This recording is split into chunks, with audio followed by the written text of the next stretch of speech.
What is going on, everybody? Welcome back to another weekly live stream. It's you, it's me, it's us. We're here together for fun times. It's week 2 of Tarkir Dragonstorm spoilers, and boy, have we got some spicy stuff to go over today. I am beyond stoked about this set. I don't think, unless by some miracle of luck, I get a last minute invite to the early access, that I will be participating in that, unfortunately. But you still can keep your eyes out for a brew video that I will do before the set releases. I am going to make some brews on Moxfield. I'm going to stop being lazy about it and just do it, so that I can share some of the decks I'm excited about trying out once the set releases. So keep your eyes peeled for that. And yeah, I really want to know how you guys are feeling about this set, because this has been, for me, I have not felt like Magic has been real Magic in a while, and this set really brings it back to me, because Cons of Tarkir, the original Tarkir block, was a really sweet block, and it gives me some hope, because with all of these Universes Beyond sets coming up, I'm a lot less excited for those sets, although I am a Final Fantasy fan, so I can at least get into that. Spider-Man is a little like I'll probably still have fun with it, but and then like Avatar at the end of the year is going to be kind of interesting, just to see how they handle that. So it'll really just depend on how well they handle that, in my opinion. But I'm really excited about this set. And I just really think that this is where they need to be set-wise for in-universe sets moving forward. They've really got to make every set count that's not a Universes Beyond from now on. I really think that I'm probably going to have a video going over how I feel about all this in more detail in the near future, so keep your eyes out for that as well. Just another quick reminder before we get into the spoilers, please take a moment to hit that like button on your way in. Get this out to more people so we can have a better discussion about all these fun cards, as well as in the description you can now find a link to my Discord. I did have that previously only available to paid members of my channel, but I thought that it would be a lot more fun to be able to connect with you guys whether you are paid members or not, because just your time and your subscriptions are worth just as much to me as any monetary support that I can get from you. So that is now available to anyone that finds my channel and would like to join. So if you'd like to do that, it's still small, but you can help me grow. You can be one of the first people to join it. Link in the description. Let's go ahead and get into these spoilers. All right, so the set is almost spoiled. There's still a few cards we're waiting on, I believe, but most of it is spoiled. So let's go ahead and begin from the top, and we'll work our way back to where we were last week. First, we've got Ambling Stormshell. This card just makes me happy because it's another card for Toughness Matters. It's probably not very good, but it's 3 and 2 blue for a 5/9 turtle with Ward 2, and then whenever this creature attacks, put 3 stun counters on it and draw 3 cards. So I mean, you get 1 attack out of it and you get to draw 3, and then it's tapped for 3 turns. But whenever you cast a turtle spell, untap this creature. And there are more turtles than you think in standard right now, so it's not that difficult to untap it, right? Right? Oh man, it's probably terrible, but it's a fun card, and I like the spirit of the card. We've got Roar of the Endless Song, the Teamer saga. I don't think that this saga is good enough to see standard play. I think 5 mana for a 5/5 doesn't even have trample is probably not good enough. Now, there is something to be said that it makes another 5/5 on the following turn, and then on the turn after that, it doubles the power and toughness. So there is a chance that maybe this is like the top end of like a Teamer aggro, or like not aggro, but like a Teamer aggressive mid-range list, and this is just the top end of it. So you're playing creatures that are above the curve power and toughness wise for their mana cost, and then this is like your top end, and getting 5/5s and then getting another 5/5. So it's, makes it harder for the opponent to remove, because now they still have to deal with this saga if they don't want all your stuff to get huge. at the end. But it's probably not good enough to see standard play. I'll build a deck with it because that's just who I am. I'm a Teamer Timmy for sure. But yeah, so we'll have to see. Hardened Tactician is an interesting one. So it's we've got an Orzhov 3-drop, 2/4, pay 1 mana, sacrifice a token, draw a card. So it's basically like the Fountain Portability for 1 less mana on a 2/4 creature for 3. It's not terrible. You sack excess map tokens or excess treasures or excess mobilize tokens, which don't even get me started on mobilize. I think that is the spirit of this card, is sacrificing mobilize tokens because they get sacrificed at the end of turn. So now you can pay a mana and turn those tokens into cards. So that's pretty cool. Moving on down the list, we have Piercing Exhale. So these are the Behold cards other than Sarkhan. So we've got 1 of each color for these Exhales. We've already seen the black one earlier on in the week, but we got 4 of them today, I believe. Right? Something like that. Yeah, I believe we got 4 of them today. So Piercing Exhale is an instant speed, 2 mana. As an additional cost to cast a spell, you may behold a dragon. Target creature you control deals damage equal to its power to target creature or planeswalker. If a dragon was beheld, surveil 2. So it's basically an instant speed version of man, I swear, when I stream, I'm so focused on like the stuff going on that I can't remember things for some reason. What is the name of it? Hard-hitting question. So it's hard-hitting question for 1 more mana, but it's an instant speed, and if you have a dragon, you get to surveil. So is that good? Maybe. Instant speed bite spells like this are pretty strong in my opinion. I don't know if 2 mana makes it worth it, but if you're playing a few dragons, enough dragons to behold one on a regular basis, the surveil is a very nice addition to that. So we'll have to see. We've got Krotik Nestguard, a 3 mana 4/4 defender, and you can pay 3 mana to let it attack as though it didn't have defender. Good limited card. That's all it will be. Then we have Molten Exhale, which is the red exhale. For 2 mana, we get a sorcery that you may behold a dragon as an additional cost. And if you do, it's an instant. So you may cast it as if it had flash if you beheld a dragon, and it deals 4 damage to target creature or planeswalker. I actually think this one's pretty solid.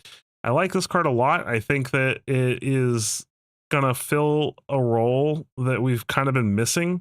If you're obviously, it's only good if you're playing dragons because we have 5 damage sorceries. So you want to make sure you're playing a decent concentration of dragons to make sure that you can behold this. But for what it is, I mean, an instant speed 4 damage to a creature or planeswalker is pretty sweet for the low cost of just beholding a dragon. So I like this card a lot. We've got Meticulous Artisan, a 4 mana 3/3 with prowess. When it enters, create a treasure token. Don't know how I feel about that. I don't think it's going to see constructed play, but definitely very good and limited. It's essentially a 3 mana 3/3 with prowess, though, so it's not terrible, but you got to spend 4 mana first. So I got Fire Rim Form, a 2 mana enchantment aura with flash. When this aura enters, enchanted creature gets first strike till on a turn, and it gives the enchanted creature +2/+0. It's a pretty cool combat trick. Worthy Cost. It's a new Tarkir version of sacrifice a creature, exile a creature, planeswalker. So nothing too crazy there. It is a sorcery though, so no instant speed, but that's to be expected with a powerful ability like this. We have Whale of War, a 3 mana instant with choose 1. Creatures target opponent controls get -1/-1 until end of turn, or return up to 2 target creature cards from your graveyard to your hand. At first glance, I thought that this was most likely going to be just a limited card, but it could be a pretty solid sideboard card to deal with mobilized decks and things like that, as I do genuinely believe that Mardu Mobilize will be a strong deck coming out of the release of Tarkir. I think the Mobilize, in my opinion, the Mobilize mechanic is almost too good. Just the repeatable creature tokens can be abused in so many ways through sack outlets and creatures entering the battlefield triggers, things like that. and a lot of the creatures that do it are very efficiently costed, and they all mobilize for 2, or some of them are 1, but in most cases it's like 2. So very strong in my opinion, and I think that Whale of War might be a good sideboard card to deal with decks like that if they get particularly popular. We have Wingspan Stride. Now this is an aura that I think is actually pretty good. So if you're playing some variant of blue-white auras, I think that this is very strong. Giving a creature +1/+1 and flying is pretty nice. At present, we only had the 2 mana enchantment that gives flight. That does draw you a card, but the nice part about this is that in the late game, you can actually pay 3 mana to return this to your hand. So if your opponent goes to remove your threat, you can bring this back to your hand and at least have it to put on something else on a later turn. I do actually think Wingspan Stride will see some play, obviously in the tier 2 and 3 decks of auras, but because Boros auras is the strongest auras list, and this obviously doesn't go in that. So Dispelling Exhale, I think this might be the strongest dragon payoff exhale of the 5. So it's a basically pay 2 to counter a spell unless its controller pays 2. But if a dragon was beheld, counter that spell unless its controller pays 4 instead. So the big comparison here is Make Disappear. So Make Disappear was very strong when it was in standard. And honestly, it was worse because you had to give something up. If I recall, I can't remember off the top of my head. Hold on, let me look this up real quick. It's sad how bad my memory's gotten over time. Yeah, so you had to sacrifice a creature. It had casualty 1. So you had to sacrifice a small creature to get that second copy to make it a unless controller pays 4 type of deal. Now Make Disappear is still a little bit better. The reason being is that the casualty copied the spell, so your opponent couldn't just counter your Make Disappear. They had to either counter both copies or pay, counter 1 and pay 2 still. So there was no really clean answer to a casualty to Make Disappear, but this is very strong. It's still the same amount of mana that your opponent has to pay, and all you have to do is reveal a dragon from your hand. So you just make sure that you got enough dragons in your deck for this to work. There's a lot of decent omen dragons that you can play, where you're not like super committed to dragons, and you can just take advantage of the omen sides, and then the dragons are just payoffs for later in the game. And I think that this is a very strong spell, to be honest. I think it's very good, and I think we'll see it in a lot of blue decks. We got Starry-Eyed Skyrider. So this is a 3 mana 1/3 with flying. Whenever it attacks, another target creature you control gains flying until end of turn. Attacking tokens you control have flying. I actually think this is a little better than it looks. Obviously, stat-wise, it's not that impressive for a 3-drop, but giving your attacking tokens flying, I mean, this is something that you can just play and then get in a bunch of damage with whatever tokens you have on board or your mobilized tokens.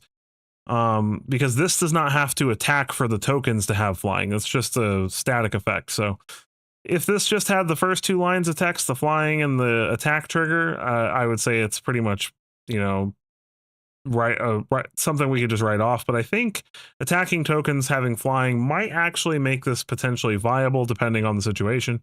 I'm not 100% sure, but keep your eye on this. This might actually be a little better than it looks at first glance. We've got Osseous Exhale, the white exhale, as an additional cost to cast a spell. You may behold a dragon. Deals 5 damage, target attacking or blocking creature. If a dragon was beheld, you gain 2 life. It's not terrible. We already have some spells similar to this that deal 5 damage to an attacking or blocking creature, namely the artifact, but none of them gain you life. So this being able to gain some life could be very useful against the mono red decks. I think it would almost be better if it exiled the creature instead of it dying if a creature was beheld, because then it would help us deal with really big Heartfire heroes, but maybe that's too strong.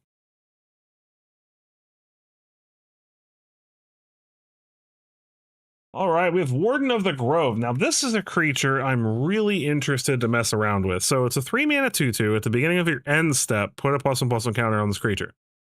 So it dies to cut down the turn it comes in. So that's a little unfortunate. But if you can play this and your opponent doesn't have mana to cut down, and you have any way to protect it, it's got a pretty strong ability. Whenever another non-token creature you control enters, it endures X, where X is the number of counters on this creature. So every turn, this gets a little bigger, not to mention the amount of things that we have that allow for this to be doubled up. You know, we've got creatures that double up counters, we have artifacts that double up counters, things like that. It starts making all of the creatures that we play either very big or letting us create additional tokens with decent sized power and toughness. So I actually think this is a pretty cool card. It's definitely kind of a build around in a counters style deck. But this is really cool. I think this is a really neat card and definitely could be abused to make a really fun deck. Moving on, we've got Synchronized Charge. 2 mana, distribute 2 +1/+1 counters among 1 or 2 target creatures you control with counters on them. Or sorry, no. Distribute 2 counters among 1 or 2 target creatures you control. Creatures you control with counters on them gain vigilance and trample until end of turn. This is a really strong ability for counter-based strategies. Just giving everything vigilance and trample for 2 mana, even without the distributing, is pretty cool. And then it has harmonize for 5. So obviously you're growing things. You could even potentially cast this again in the same turn for 3 mana. If you grow something big enough, maybe you have something that you don't necessarily need to attack with, and growing the rest of your team is going to provide you with more damage than attacking with that one creature. So I think it's a pretty cool spell. Obviously it's going to need a counter style strategy to succeed, but I think it's pretty cool if a deck like that does actually manage to find its way into the light. We have Sinkhole Surveyor. This is a card I'm really interested to see where it goes. It's a 1/3 flyer with flying, and whenever this creature attacks, you lose a life and this creature endures 1. So there are 2 choices there. Obviously, you can put a counter on this creature, or you can make a 1/1 white spirit creature token. I've seen a few little comparisons to Bitter Blossom with this. Obviously, Bitter Blossom is a little better because it's not on a body, so it can't be removed with a removal spell. But and also the token doesn't have flying, so that's another relevant difference. But the difference is that you can grow this if you need just something bigger in the air, or you can make tokens, and those tokens can be used as sacrifice fodder. My first thought was Fellothar, the new Fellothar, which is we haven't gone over on my streams yet. And I'll explain that synergy when we get to Fellothar. But it's basically sack outlet that grows your team. So I think Sinkhole Surveyor is another one of those cards that might surprise people at how good it is. We have Stillness in Motion, an enchantment. At the beginning of your upkeep, mill 3 cards. Then if your library has no cards in it, exile this enchantment and put 5 cards from your graveyard on top of your library in any order. I think this is interesting for 2 reasons. Mill decks are obviously not tier 1, but they do exist. And if one ever does become tier 1, this will be a sweet sideboard card because it'll give you extra time against that deck because you can cast this.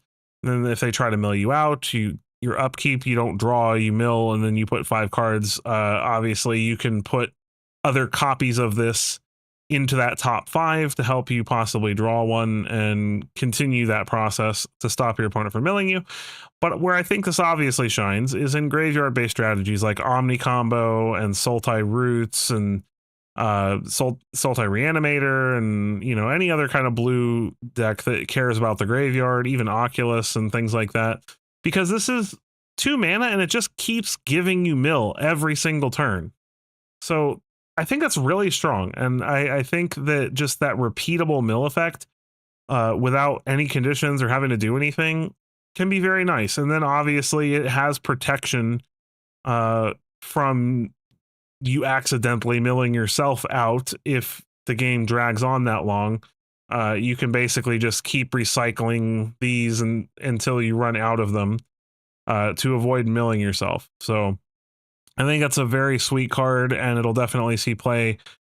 Probably Omni Combo would be the first home that comes to mind for it, because this just gives you that repeatable mill. And then maybe even Jeskai Oculus could use this as well. Moving on, we have Keru Goldkeeper. Now, this one is real puzzling. I've seen a lot of people talking about this one, and I don't know if they meant this to work the way it does. It's a 4-mana 3/3 flyer, which is nothing to write home about, Sultai colors, and then whenever one or more cards leave your graveyard during your turn, create a treasure token. Untapped treasure token, and it doesn't say once per turn. As you know, in recent history, the dreaded once per turn has been a very common theme for powerful effects like this. And so to see this really gives it some abusable possibilities, even in older formats. Now, in older formats, 4 mana is a lot of mana for something. But in standard, this Sultai Roots would love this, because now you're making, if you got a Tyvar on the battlefield, you're making creatures that tap for mana, and then treasures that you can use for mana. And it just gives you a lot more mana production. But even outside of that, the forage mechanics and delve is another good example. The delve dragon can take advantage of this, and I think this card might actually find a home eventually in some kind of crazy deck. But it's going to be a very convoluted deck. Roots is obviously already a convoluted deck, so if Roots is where it finds a home, then that's still true. So we have Jeskai Brushmaster, a 4-mana Jeskai colored Orc Monk, 2/4 double strike and prowess. I don't think this sees any standard play, but it's a very strong limited card. We've got Jeskai Shrine Keeper, a Jeskai colored 5-drop dragon, 3/3 flying haste. Whenever this creature deals combat damage to a player, you gain a life and draw a card. I don't think this will see standard constructed play either. But it's definitely a cool card. Moving on, we have a couple more limited bombs in Armament Dragon, a 6-drop Abzan Dragon with 3/4 attack and flying, and it distributes 3 counters among 1, 2, or 3 creatures we control. And then Kari Kick Guardian, a Teamer colored 6-drop 6/5 with flying, vigilance, and trample, and it has hexproof if it has not dealt damage this turn yet. This is pretty interesting because it's basically Palladium Moors with 1 less toughness. Not basically, it is. It's Palladium Moors in Teamer colors, so there's 1 color pip difference and there's 1 toughness difference. And Palladium Moors was a mythic legendary, so just to kind of give you an idea of how much power creep there is, or I wouldn't even say power creep, but just the fact that sets are getting bigger and better, and cards like Palladium Moors are not worth mythic legendary slots anymore. This is basically the same card. So we have Reverberating Summons, 2 mana in red enchantment. At the beginning of each combat, if you cast 2 or more spells this turn, this enchantment becomes 3/3 monk with haste in addition to its other types until end of turn. So that counts itself on the turn you play it. So if you play this and then some other 1-drop, this becomes a 3/3 with haste. And then you can pay 2 mana to discard your hand, sacrifice this enchantment, and draw 2 cards. So it basically gives you a way to refill your hand later in the game. I think that's a really solid card. I don't know that it'll see play in current mono red, but I think it's an interesting addition to a deck like that, since they're already typically casting 2 spells a turn.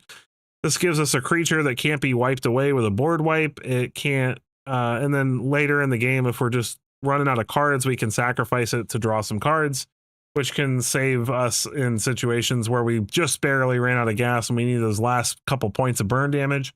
So I think it's a pretty cool card, in my opinion.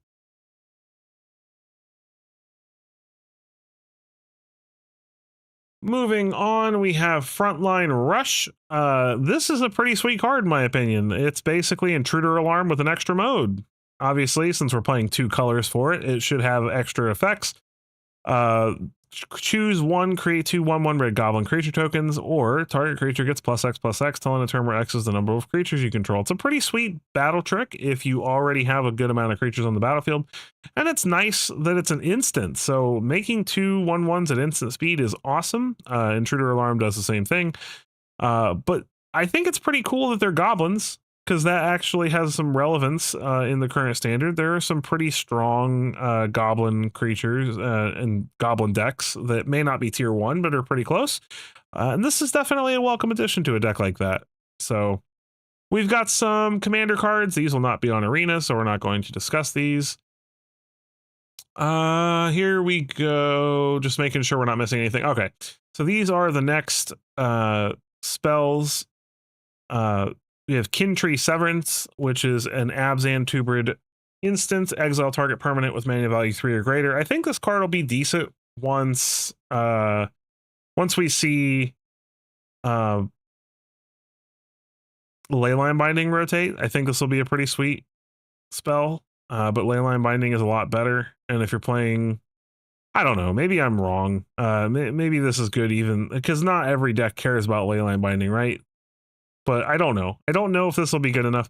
It's pretty cool that it triggers Beans, though. So if Beans doesn't end up getting banned, which I doubt it will, as much as a lot of people would like it to be banned, this does trigger Beans because its mana value is 6. So for 3 mana, you get to exile something and draw a card if you have a Beans on the field. Pretty sweet. All right, we have Fellothar, Dawn of the Abzan. This is the card I was talking about in conjunction with that bird earlier. It is an Abzan 3-drop 3/3 with trample.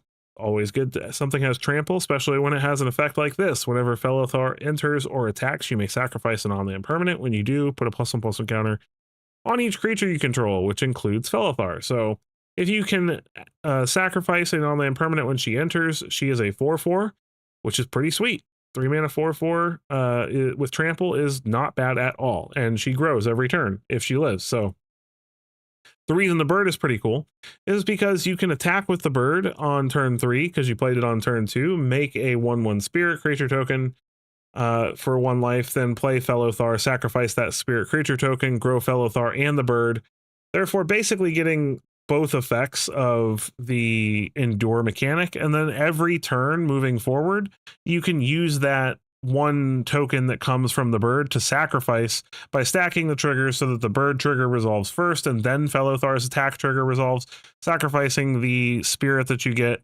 from the bird to grow Fellothar and the bird and whatever else is on the battlefield even further. I think it's a really cool combo, and I'm definitely going to have a deck built around some kind of mechanic like that, and I like it a lot. So I'm not going to get off the website for and move to a different screen for this. It's a 1-drop 1/2 with flash that says, if I remember correctly, it gives something -2, -0 until end of turn. Nothing too crazy there, but it's a pretty cool card. Jeskai Revelation. Now this is a spell that's got me excited, and I've had a lot of talk on Facebook with people, and everyone's like, oh, it's too expensive, it's too bad, it's horrible, it's not, you know, you're never going to cast this in a control deck. But I just don't think that's true. I think that this is a card that once you cast it, it is so difficult to lose from that position. And control decks get to 7 mana all the time. Like a good control deck, if you're not getting to 7 mana with your control deck, you're probably doing it wrong, in my opinion, because most control decks don't win that quickly. You know what I mean? Like their win conditions are slow, and their job is to slow other decks down. And Jeskai is a great color combination for control. There's a lot of really sweet cards in this set for a control deck in Jeskai colors. And so I think you play this in that deck, not like 4 copies or anything, but like 2 or 3 copies of this, and you just stall the game out and board wipe and board clear and removal and draw cards and counter things, and then cast this. This is a counter. It does so many things. It's an instant for 7 mana, but it returns a spell or permanent to its owner's hand. So you either counter a spell or bounce a problematic permanent from the battlefield. Then it deals 4 damage to any target. So it can burn your opponent or kill a creature on the battlefield. Then you get 2 1/1 white monks with prowess. Then you draw 2 cards and gain 4 life. That's insane. Like, that's so much value for 7 mana. That's crazy value for 7 mana. Not to mention that this curves perfectly from Big Chandra. And I think Big Chandra does not get nearly enough love, in my opinion. So, I mean, you Sunfall, wipe the board, play Big Chandra, get rid of 2 more things with her negative, with her last negative ability, and then the following turn, if she's still around, you can cast this and double it up. That's crazy. So I think this spell's really cool. I don't care if it's tier 1. That's not the kind of person I am. If you've been watching my channel, you know I'm not like, hey, let's build decks that are going to make it to the Pro Tour. Granted, I do play competitively and I do try to make it to competitive events, but the decks that I play for you guys are decks that I want to be competitive enough on the ladder for you guys to actually have a fun time ranking up, because lots of people want to rank up. Lots of people want to get to Mythic so that they can get those free packs and things like that. And a lot of people don't want to do it playing mono red or omni combo, and that being all they play for, you know, that hour a day that they decide to play. So I think a card like this is fun, and I think it works, and I think it's worth trying out, and I'm definitely gonna. So Sage of the Skies is a 3-mana 2/3 with flying and lifelink. When you cast the spell, if you've cast another spell this turn, copy this spell.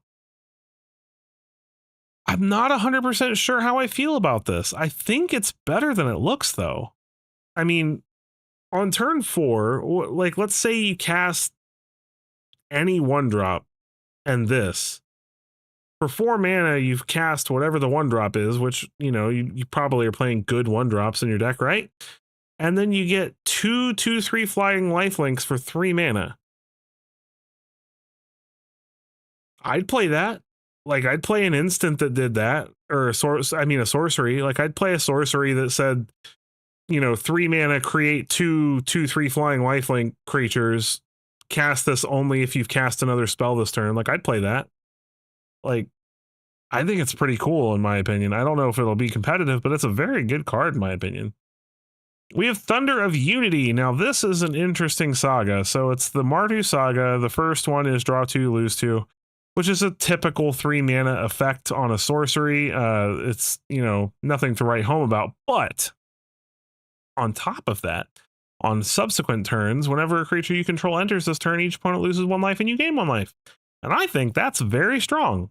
I think that's really strong, especially in Mardu colors where mobilize is a mechanic that is going to be really, really good in my opinion. I think Thunder of Unity will be at least a 2-copy spell in any Mardu mobilize deck, because those last 2 parts of the saga are just very strong. It's basically War Leader's Call, but better. Well, okay, not better because it doesn't pump your team, but the effect of War Leader's Call or Impact Tremors, but better. Then moving on, we have Unsparing Boltcaster, 3 mana 3/3. When this creature enters, it deals damage, 5 damage to target creature an opponent controls that was dealt damage this turn. Probably not seen constructed play, but a very cool card. Now this creature, Lacid Prowler, 2 and 2 green for a 5/5. When this creature enters, you may mill cards equal to the number of lands you control. So it's a may. If you're playing this in a non-creature ramp deck, you'd be milling 4. And then you can renew this for 2 mana and put X counters, X +1/+1 counters on target creature where X is the number of land cards in your graveyard. I think that's pretty solid in my opinion. I mean, it's a 4 mana 5/5. Doesn't have trample or anything, but it's pretty good body. And then it's got a pretty awesome ability for if it dies. And, you know your opponent's probably going to go for the throat this or something. So being able to take advantage of whatever land cards are in your graveyard, whether you're just playing Fable Passages or actually milling cards out of your deck outside of this card, I think it's a pretty cool ability. So I like it a lot. Dragon Fireblade. Now this is a really cool equipment in my opinion. 1 mana equipment. Equipped creature gets +2/+2 and has hexproof from monocolored. And we all know that most of the removal in format right now is monocolored, so that's pretty relevant. It has equip 4. This ability costs 1 less to activate for each color of the creature it targets. So if it's a clan creature, it costs 1 to activate. If it's a dual color creature, it costs 2 to activate. If it's all colors, it costs 0 to activate, which is pretty cool. I like this card. I think it's a pretty sweet equipment. And in decks that are playing a lot of multicolored creatures, I think that this will actually be really nice to protect them with. And it's a pretty good buff too. I mean, for a one mana artifact, even equip 2 to give it +2/+2 and hexproof from monocolored, I'd say is actually pretty decent. I don't think this is going to be winning a Pro Tour or anything, but it's a pretty cool card. We have Windcrag Siege. Now, this is a siege I can get behind. As it enters, choose Mardu or Jeskai. The Mardu version says if a creature attacking causes a triggered ability of a permanent you control to trigger, that ability triggers an additional time. So it's basically Ishin on an enchantment. And I loved Ishin. I have so many Mardu humans decks from back in the day, taking advantage of Anim Pakal and Ishin and Mishra and just doing all kinds of crazy shenanigans with those. So this will be in, you'll see this in my decks for sure. I love this card. And then the Jeskai side makes a 1/1 red goblin, and the goblin gains lifelink and haste until end of turn. I really don't think that that's super good. I think this card will mostly be played for the Mardu side of it. We have Stormshriek Feral, an Omen Dragon. 5 mana, 3/3 flying haste, and you can pay 2 mana to give it Dragon Breath, essentially. And then the Omen is a 2 mana sorcery, discard a card if you do draw 2 cards. That's a pretty relevant effect, so this card may see play just because, you know, you discard a card and then maybe you draw this later and have something to attack with, or just continue to cast the Omen side. So I think this card's pretty cool. We've got Kishla Trawlers, a 3 mana 3/2. When this creature enters, you may exile a creature from your graveyard. When you do, return target instant or sorcery card from your graveyard to your hand. I actually think this is decent. Being able to get back a key removal spell or protection spell or bounce spell or something like that could be pretty relevant if you just exile a small creature from your graveyard that maybe died earlier on. I actually like this card a lot. I don't know if it'll, you know, break the format or anything, but I'll try it out in a couple of decks that care about those effects. We have, we have Glacial Dragon Hunt, 2 mana, is it sorcery? Draw a card, then you may discard a card. When you discard a non-land card this way, Glacier Dragon Hunt deals 3 damage to target creature. So this is basically grab the prize, but instead of dealing 2 damage to your opponent, you're dealing 3 damage to a creature. And then the key difference being that this has Harmonize for 6. So you can tap a creature with power 4 or more and basically pay just is it to do this again. I don't think this card's that great. I think that there are better cards you could be playing in this slot, in my opinion. I could be wrong. I mean, maybe in a teamer deck that really can take advantage of that Harmonize effect, maybe it's nice that you can kind of filter through your deck a little bit and get some stuff out of the way, but we'll have to see. I'm not 100% sure. We have Scavenger Regent, which this card, in my opinion, I've definitely already had some debates about this card on Facebook and in the Discords and stuff that I'm a part of. It's a 4 mana 4/4 with flying and ward, discard a card. I actually like the creature side of this a lot. I think it's a solid body for 4 mana. I think the ward is really nice. It dodges nowhere to run, so it's not like, you know, they can get rid of this with nowhere to run. Obviously, nowhere to run still removes the ward cost, though. But the really nice part of this is the Omen. So we get Meat Hook Massacre as an Omen, just without the Blood Artist effect. So each non-dragon creature gets -X till end of turn. So it's kind of neat because you actually have a situation where if you have some early removal, you can remove the first couple of things your opponent plays and then wipe their board of all their little tokens or their mice or whatever on turn 4 or 5, but not damage any dragons that you may have on the battlefield. Obviously, I don't think you would have any by now, by that turn on the battlefield, but if you do, let's say you play Scavenger Regent and then cast an Omen from another Scavenger Regent at a later turn, it's pretty sweet that this doesn't kill your dragons. So I think it's pretty cool. I think any black deck that will run this card. I think that the Omen side of this is just too strong to ignore, in my personal opinion. I know a lot of people feel differently, but I remember Meat Hook Massacre, and I know that the life drain was a very important part of why that card was so strong, but I know that that was not the only reason that card was so strong. It was the ability to just mercilessly wipe away a bunch of your small creatures and just make playing aggro and mid-range difficult. And then it also deals with indestructible things, so this makes Ketramos worse, because if you can cast this for a big enough amount to get rid of Ketramos is no longer indestructible and goes bye-bye. I don't know. I just think it's a really solid card, and I think it's going to see play in any mono black or primarily black deck that can run it. We have Revival of the Ancestors, the Abzan Saga.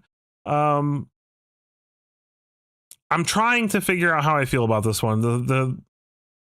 The chapters are create 3/1/1 white spirit creature tokens. Oh, wow. The first time I read this, I thought it was just one. Okay, this is way better than I thought it was. Okay. Woo. The first time I read this, I thought it was create a 1/1 spirit creature token, that would be terrible. Create 3/1/1 white spirit creature tokens. That's actually really solid. So for 4 mana, we get 3 tokens. And then on the following turn, we get to distribute 3 counters among 1, 2, or 3 target creatures. So even if our opponent removes 1 or 2 of those tokens, we can still put a bunch of counters on the ones that are left. And then for the last chapter, creatures you control gain trample and lifelink until end of turn. I think this is a really sweet card.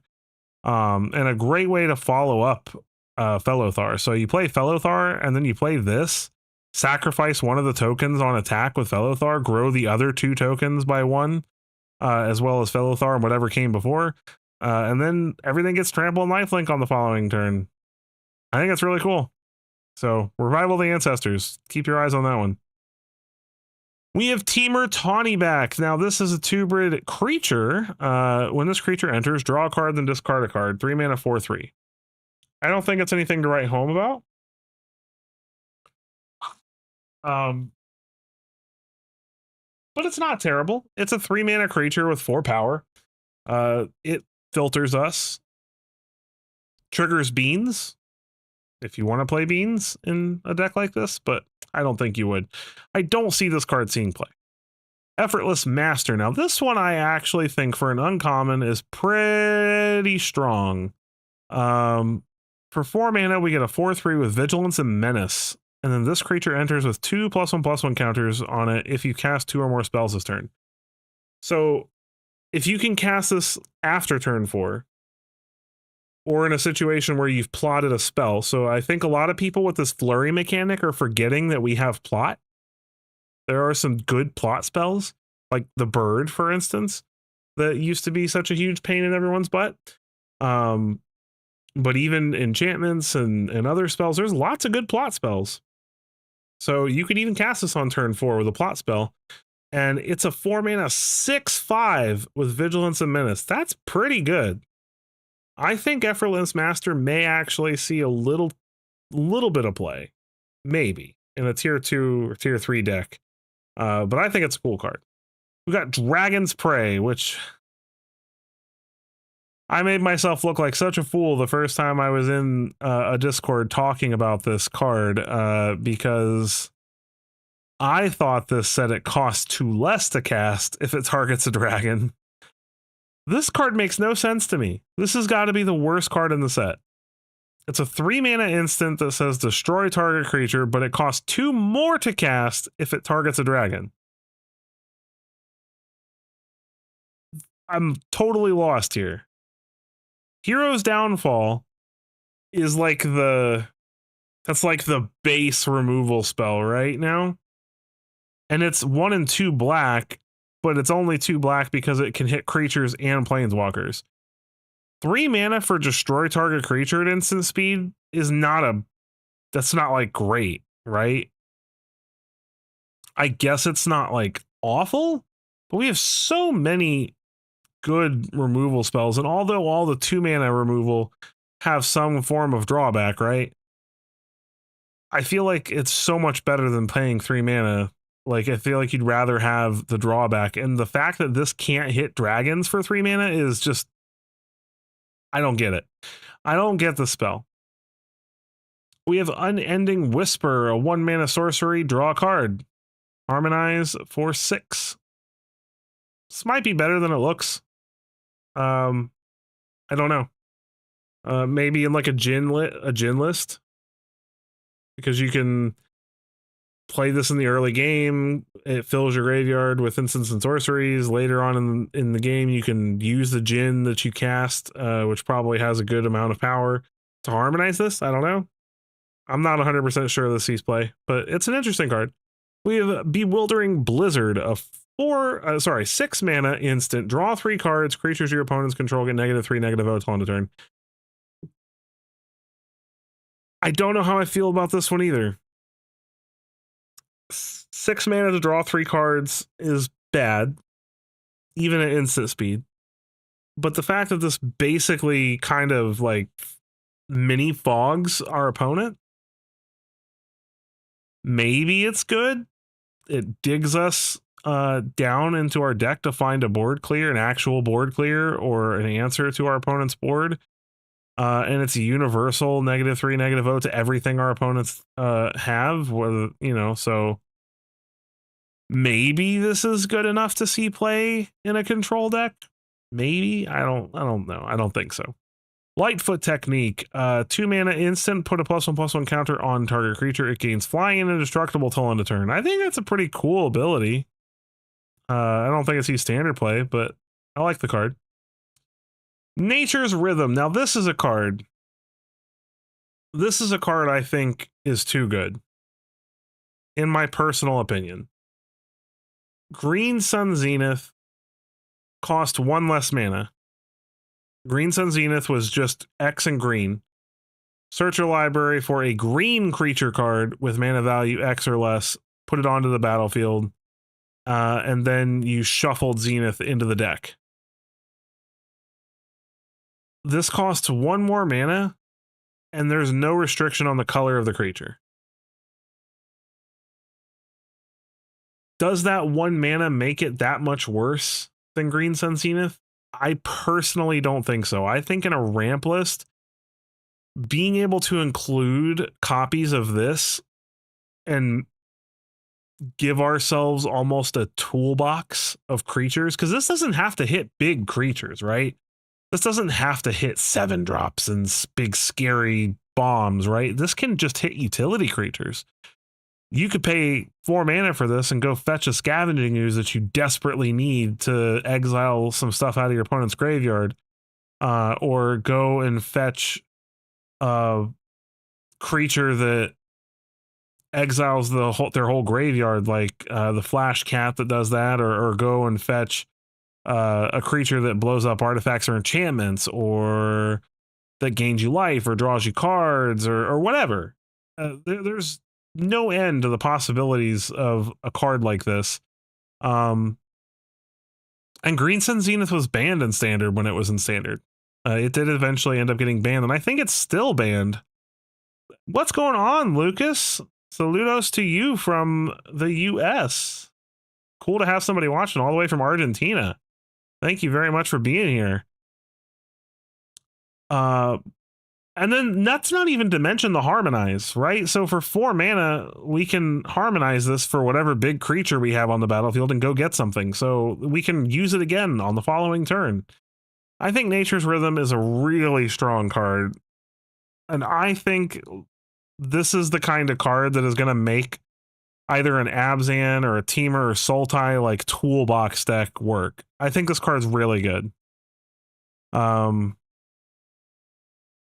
Yeah, I don't know. I could be wrong. Who knows? Maybe I'm wrong. But I think Nature's Rhythm is very strong. Songcrafter Mage. This is another card people are looking at, comparing it to Snapcaster Mage. It is basically Snapcaster Mage in a lot of ways. Since Snapcaster Mage just gave it flashback for its mana cost, you still had to pay the mana, right? This costs 3 mana though, and it's a 3/2 instead of a 2/1. And it gives Harmonize. So why is that interesting? Because I mean, I don't think it's I think it's literally Snapcaster Mage, because this basically lets you pay for 3 colorless mana on an instant or sorcery. I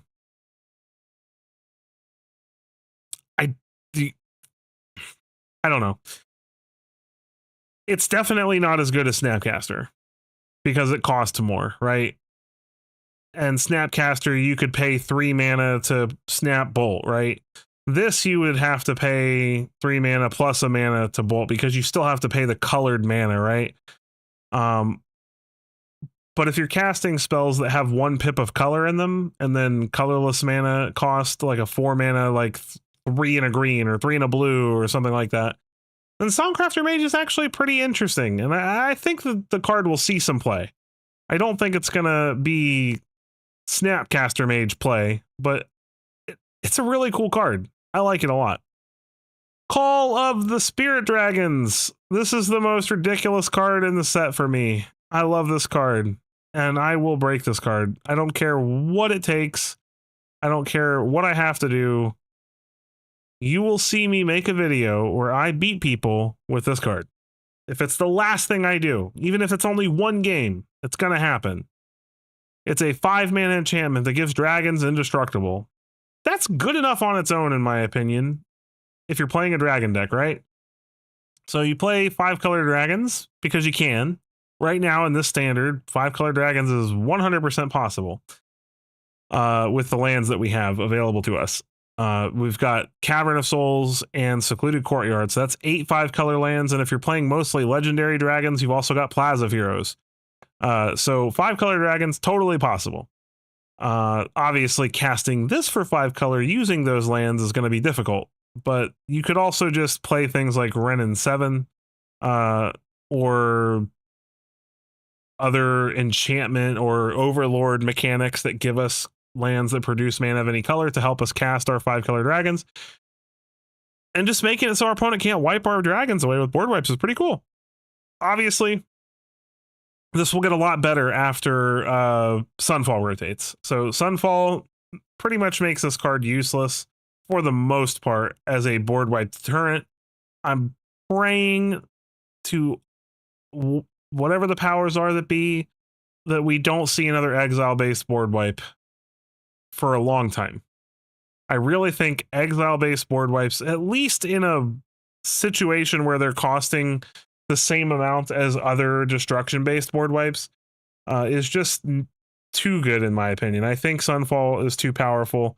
I wish that it would have been on the ban chopping block at some point, but it wasn't, because it's not like overrunning the format. But the card is just very oppressive in my opinion, and definitely stops people from playing a lot of different kinds of cards where death triggers matter, indestructible matters, things like that. So I think this card has more of a chance of doing something after Sunfall rotates, but it's a very cool card and I like it a lot. And I love that it's an instant win if you can somehow manage to have 5 dragons on the battlefield. And I think it's very interesting that we're getting Lorwyn at the beginning of next year, and Lorwyn is home of the changelings. So we could even have some changeling stuff going on where we cast this and we've got a bunch of little changelings on the battlefield and we win that way. So we'll have to keep an eye on this card over the next year or two. We have Sun Pearl Kirin, which is definitely going to see some play in the Pixie decks. It's a 2-mana 2/1 with flash and flying. When this creature enters, return up to 1 target non-land permanent you control to its owner's hand. If it was a token, draw a card. Not a lot of situations where you would use the second ability, but you could. If someone goes to remove one of your Storm Chaser's talent tokens, you could technically just draw a card off of it if you don't need to bounce something else for whatever reason. But for the most part, you're going to be using this to pick up your Nowhere to Runs and pick up your Hopeless Nightmares and pick up your Storm Chaser's talents. And the fact that this has flash is pretty nice, because currently you only have this town ain't big enough for bouncing your permanents at instant speed. So now you have 2 things in your deck that can bounce your permanents at instant speed. And that's actually pretty relevant.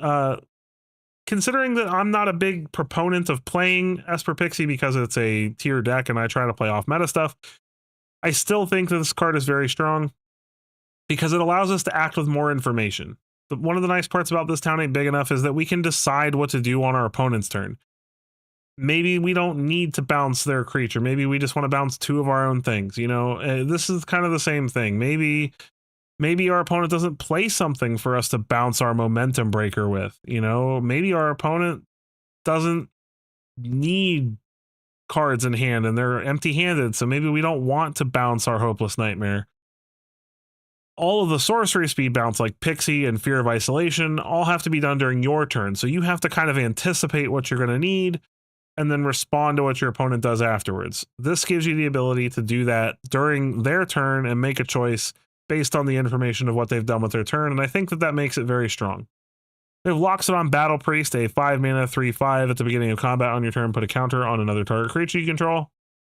Limited bomb, don't think it's going to see play in standard. We have Quarry Steel Cutter, a 2 mana equipment in red. Equipped creature gets +1/+1, has trample and haste. With Flurry, whenever you cast your second spell each turn, create a 1/1 white monk creature token with prowess, and you may attach this equipment to it. And then it has equip 2. I actually think this is really good. Like, it's not hard for red decks to cast 2 spells a turn. It's just not. It's really not. They play tons in the, you know, there's pump spells that are cantrips. You know what I mean? There's so many cantrips available. So you just play a bunch of cantrips, make a bunch of prowess tokens, slap Quarry Steel Cutter onto them, go attacking. I think it's really good. I think it'll see play somewhere. All right, we've got Rock Curse Raksasha. 2 mana 5/5 trample with Decayed. So Decayed, if you aren't familiar with the mechanic, is this creature cannot block, and then when it attacks, you sacrifice it at the end of combat. So it's a glass cannon creature, but it also has Renew. For X and 2 black, you can exile this card from your graveyard and then put a Decayed counter on each of X target creatures, activate only as a sorcery. Now, this is a card that requires a lot of evaluation, in my opinion. I think a lot of people are writing this card off because they're like, it can't block, it dies after you attack with it. But there's actually a lot of ways to abuse this card. So it's complicated, especially on Arena, because Arena doesn't put a stop where the Decayed trigger happens, really. So in certain situations, if you're not careful and you're not in full control mode, you will miss out on being able to do something before the Decayed trigger happens. The biggest proponent of this is Kaito. So Kaito has ninjutsu. Ninjutsu can be activated as long as the creature is still considered a declared attacker. After combat damage happens, this creature is still considered attacking before the Decayed trigger happens. So you can actually play this on turn 2, attack with it for 5 with trample. Your opponent will most likely not block in a lot of cases because it's a 5/5 with trample. So they probably don't want to lose their creature for no reason, especially since they think this is going to die right afterwards. And because it wasn't blocked and you've let it deal damage and it's still combat, in response to the Decayed trigger, you can still ninjutsu Kaito into play and then activate its abilities and then replay this the following turn. So that's a pretty strong use of it, in my opinion, but it does require you to not just hold down control. You actually have to have full control enabled to be able to take advantage of that loophole in the mechanic. Other than that, you can just sacrifice this to edict effects that let you draw cards, or sacrifice it to creatures for abilities, things like that. I think the card's actually pretty solid. I think for a 5/5 for 2, it can crew things or saddle things or what have you. There's lots of different things you can find ways to abuse this with. And then the Renew effect is basically a win con because it can make your opponent's creatures unable to block. If you got a board full of stuff and your opponent's got a board full of stuff, you can pay some mana into this and give all their stuff Decayed. And whether you win the game or not, like, it also is removal for those creatures because they can't, if they attack with them, they die on their end of their combat step. So I think this card is really sweet. Another card I'm really excited to mess around with is Naga Flesh Crafter. 4 mana for a 0/0 snake shapeshifter. You may have this creature enter as a copy of any creature on the battlefield. I think it's been a while since we've had a clone that can target your opponent's stuff. So I like this card a lot. I love clones that can target your opponent's stuff because obviously if your opponent's reanimating things or casting big stupid stuff because they're ramping, and then you can just pay 4 mana to get the same creature. Pretty sweet ability. What I think is really interesting is the Renew ability. So you can pay 3 mana to exile this card from your graveyard, put a +1/+1 counter on target non-legendary creature you control, and then all your other creatures become copies of that until end of turn. And that's a really cool ability. You know, to slap this on something that's got a really cool attack trigger or something like that can just be absolutely bonkers. So I love this card. I think it's going to find a home somewhere. I'm not sure where, but I love this card.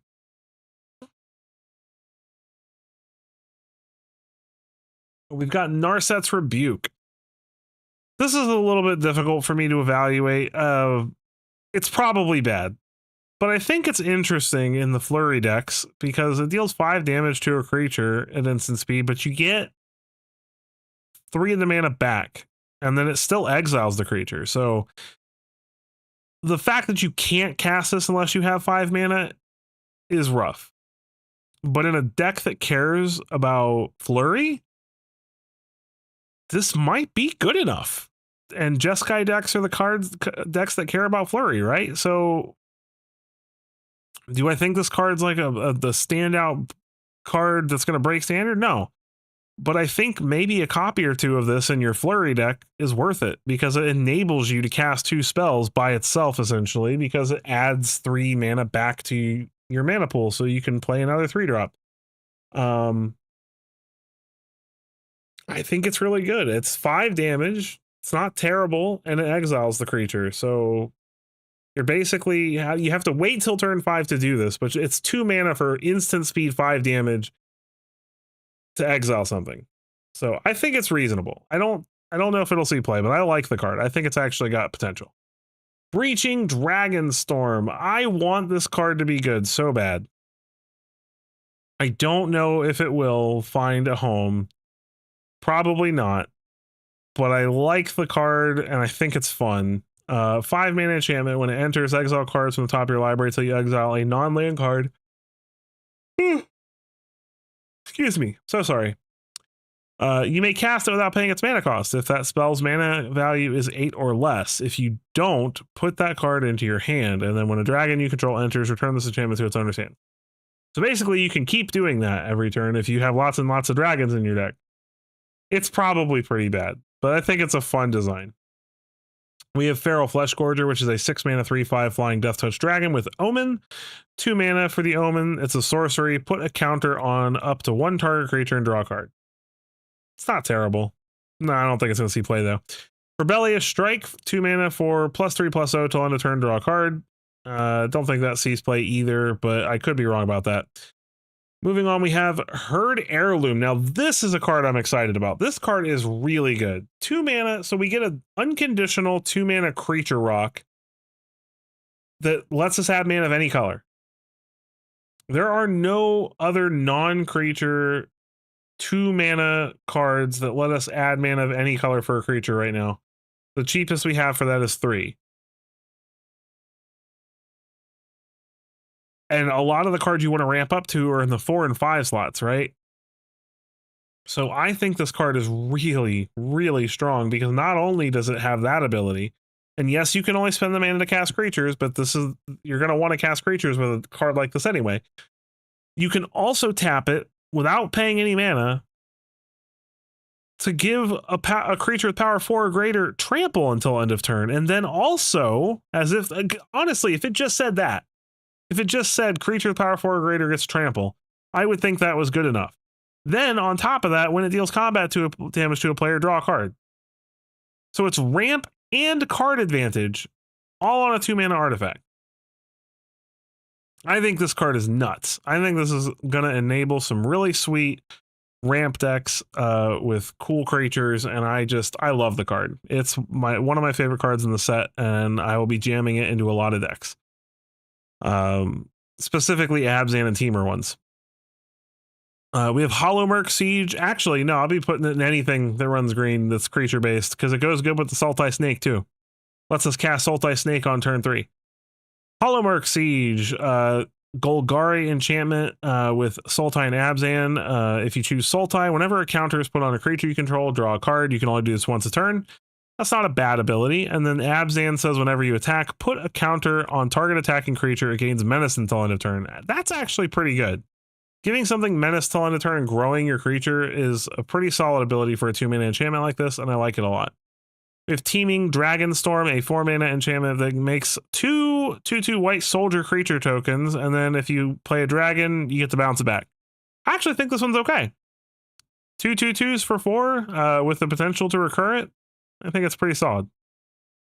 We have Flamehold Grappler. This card is cool. It's obviously a card you have to play later in the game in most cases, but It's a 3-mana 3/3 with first strike, so those are decent stats. And then when this creature enters, copy the next spell you cast this turn. When you cast it, you may choose new targets for the copy. So maybe you play this on turn 4 or 5 with a burn spell or with a pump spell or bounce spell or something like that, and you get to copy it. I mean, even if you play this with like unsummon and bounce 2 of your opponent's things, that's pretty sweet, right? I like the card a lot. I think it's pretty awesome. We have Dragonstorm Globe, a 3-mana artifact. It's a mana rock that adds a mana of any color, and each dragon you control enters with an additional +1/+1 counter on it. I actually think that's pretty cool. I don't know if it'll see play in dragon decks, but I love anything that, you know, supports the dragon archetype.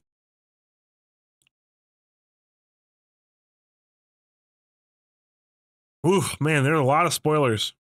A lot of talking. Excuse me for, I'm sorry about my allergies.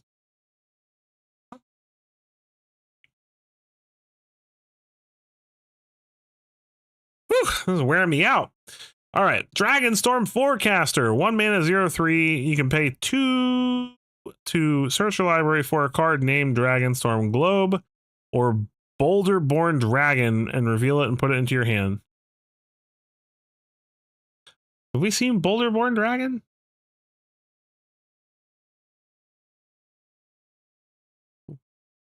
Why do I feel like we haven't seen Boulder-born Dragon? Hold on, let me Google this really quickly because I don't know if they've spoiled that card yet. Oh yeah, they have. Okay.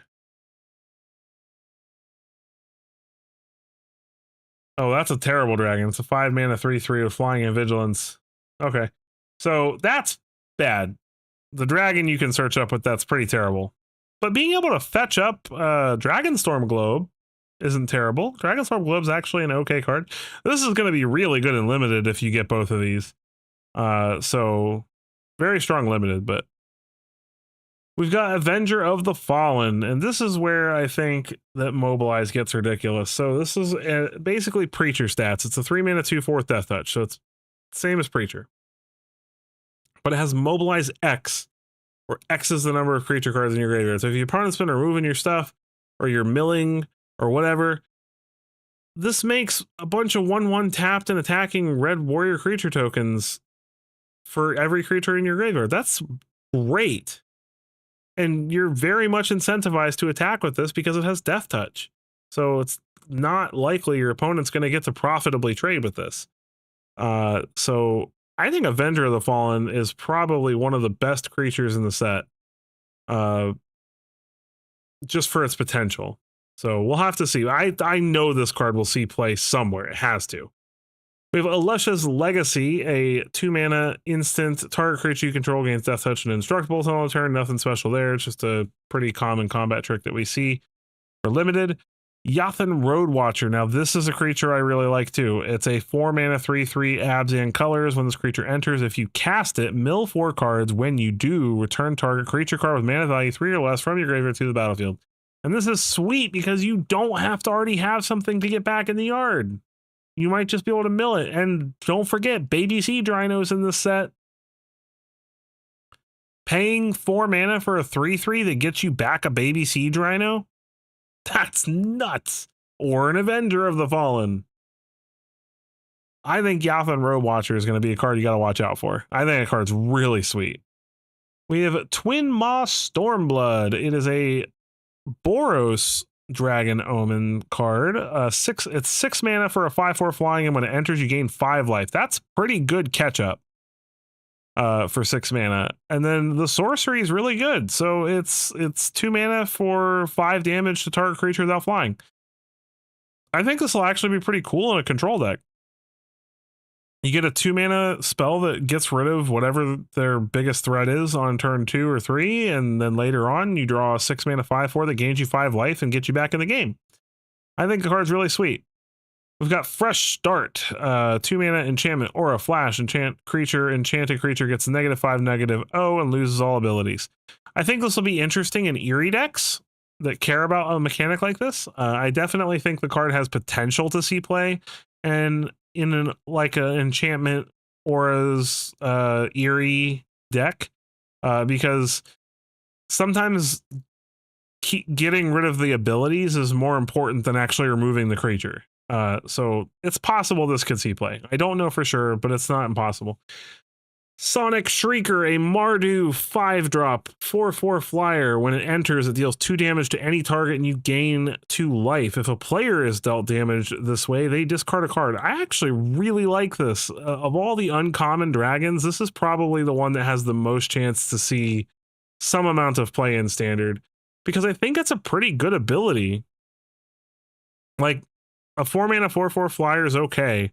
Would I pay 1 mana for a mini lightning helix? Sure. And then if you deal it to the opponent, they discard a card, so it's even better. So I think the card's pretty sweet. I think of all the uncommon dragons that are mostly meant for just being limited bombs, I think this one has some potential for Standard play, because that's a pretty good ability.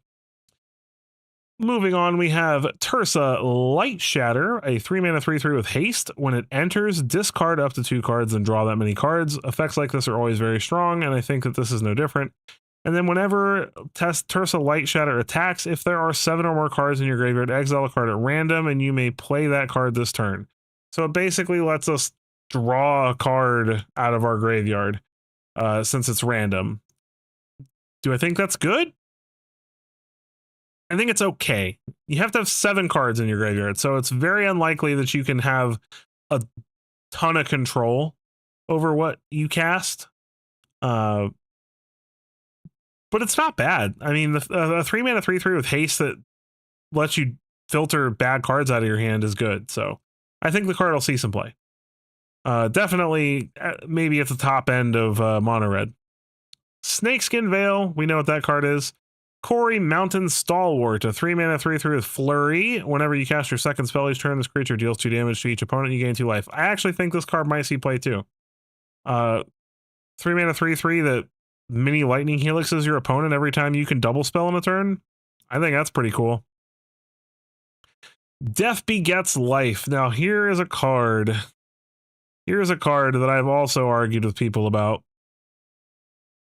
I think Sultai Ramp and Teamer Ramp have the potential to be real decks. I think we have such a critical mass of good ramp in the format and good draw. And if Beans does not get banned, Beans is such an incredible card draw engine that cares about ramp, because even in Sultai, if you're not playing this in Teamer, right? Well, I mean, this is Sultai, obviously. But if you play Up the Beanstalk, there are tons of cards in Sultai that trigger Beans and either ramp us or stop our opponent and slow them down.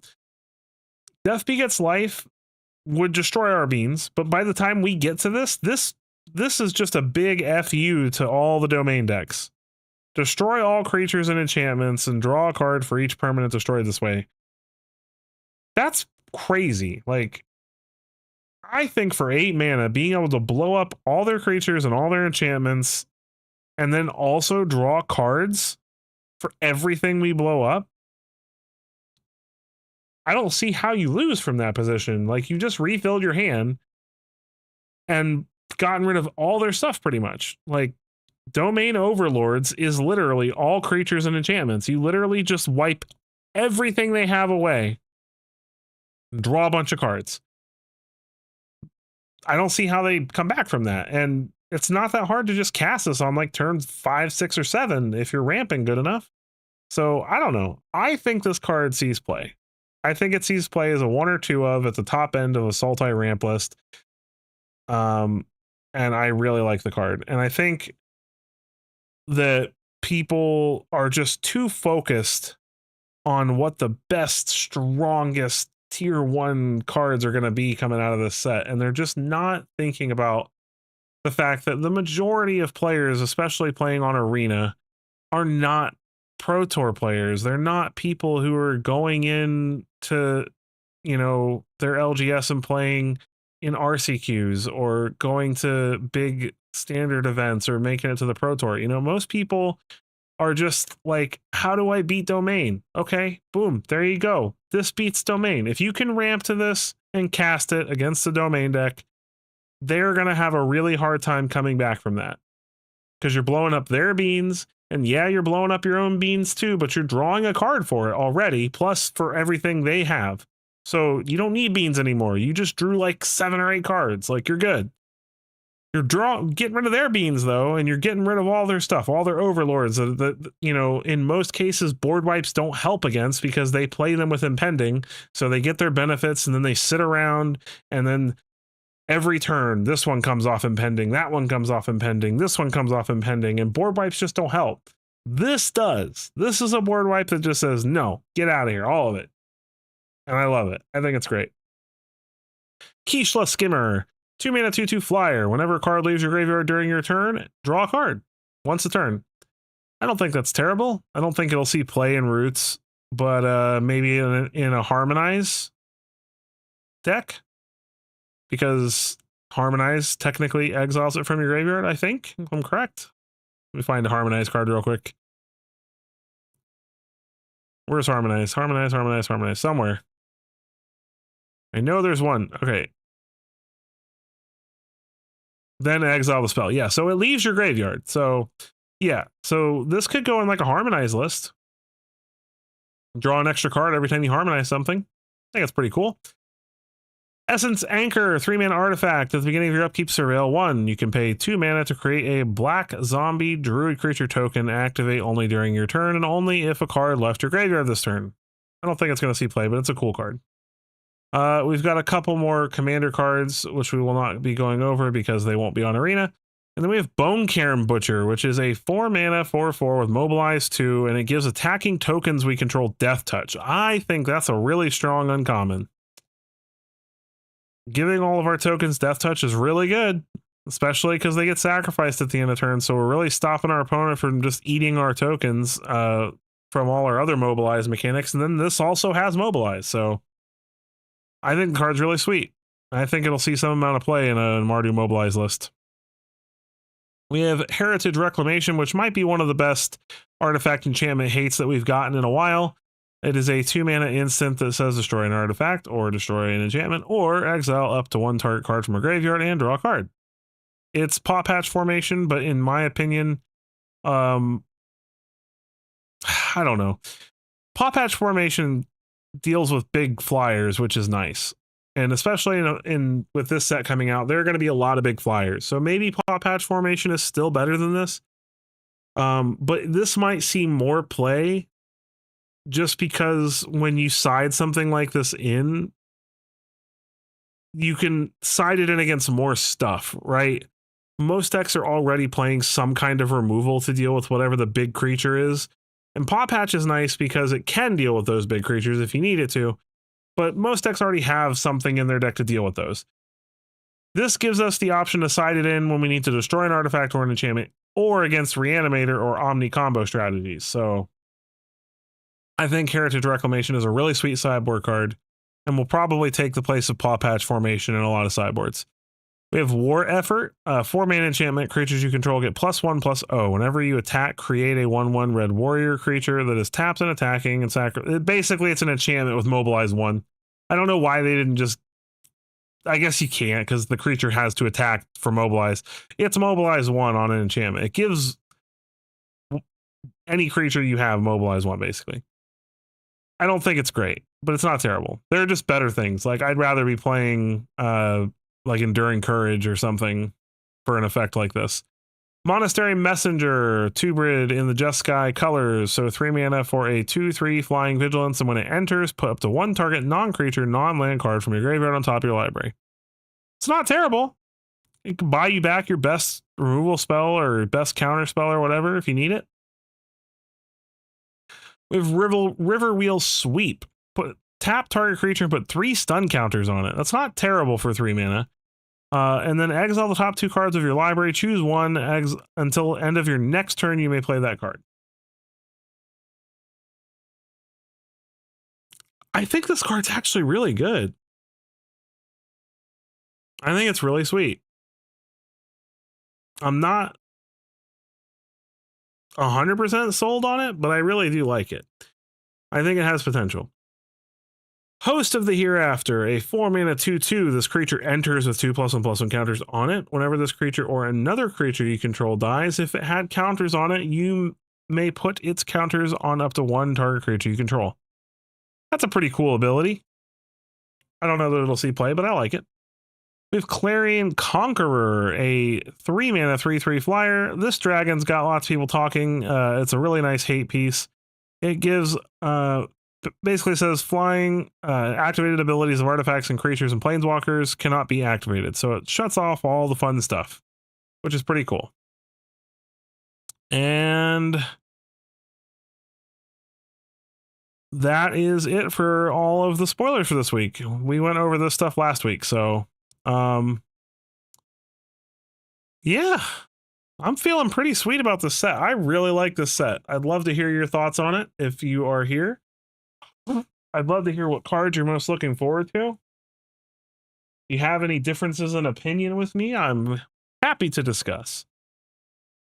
But yeah, this is such a great set. This feels so good to feel like we're back to real Magic again. So I'm just really excited to finally have a set that doesn't feel gimmicky. And don't get me wrong, I really liked Outlaws at Thunder Junction. And I didn't think I would. Of all those gimmicky sets from that year, I thought Outlaws was going to be the dumbest. And I actually thought it was really fun. Like, the cards were powerful. There was some good stuff in the set, and the theme was silly, but it wasn't like over silly, you know, like it was just right in my opinion. I wasn't a huge fan of Murders of Karlov Manor, but obviously we got some strong stuff for Murders as well. Bloomborough, I would say Bloomborough is probably the gold standard for for a gimmick set, right? So like, I think moving forward with 3 Universes Beyond sets every year that are not in universe, standard is going to have, so like in 3 years from now, we're going to have 9 sets in standard, because standard sets last 3 years now. So moving on from now, once we get 3 years from now, we will have 9 non-Magic sets in standard at all times if they continue on the schedule. So we'll have 9 sets that have nothing to do with Magic in standard. That's a lot of cards. And I imagine those cards are going to be good, and there's going to be powerful spells and creatures in those sets. So you're going to have situations where you are sitting across from your opponent and they're playing Avatar, Spider-Man, Final Fantasy, Fortnite nonsense against you. You know, it's going to happen. When there's that many good cards from that many different Universes Beyond sets in the format, it's going to happen.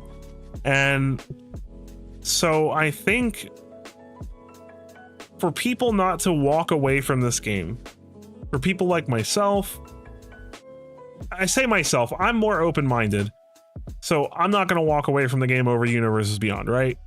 But for older Magic players who've been playing for a long time, for people who are just more stubborn and just really like, I don't want non-Magic stuff in my Magic, right?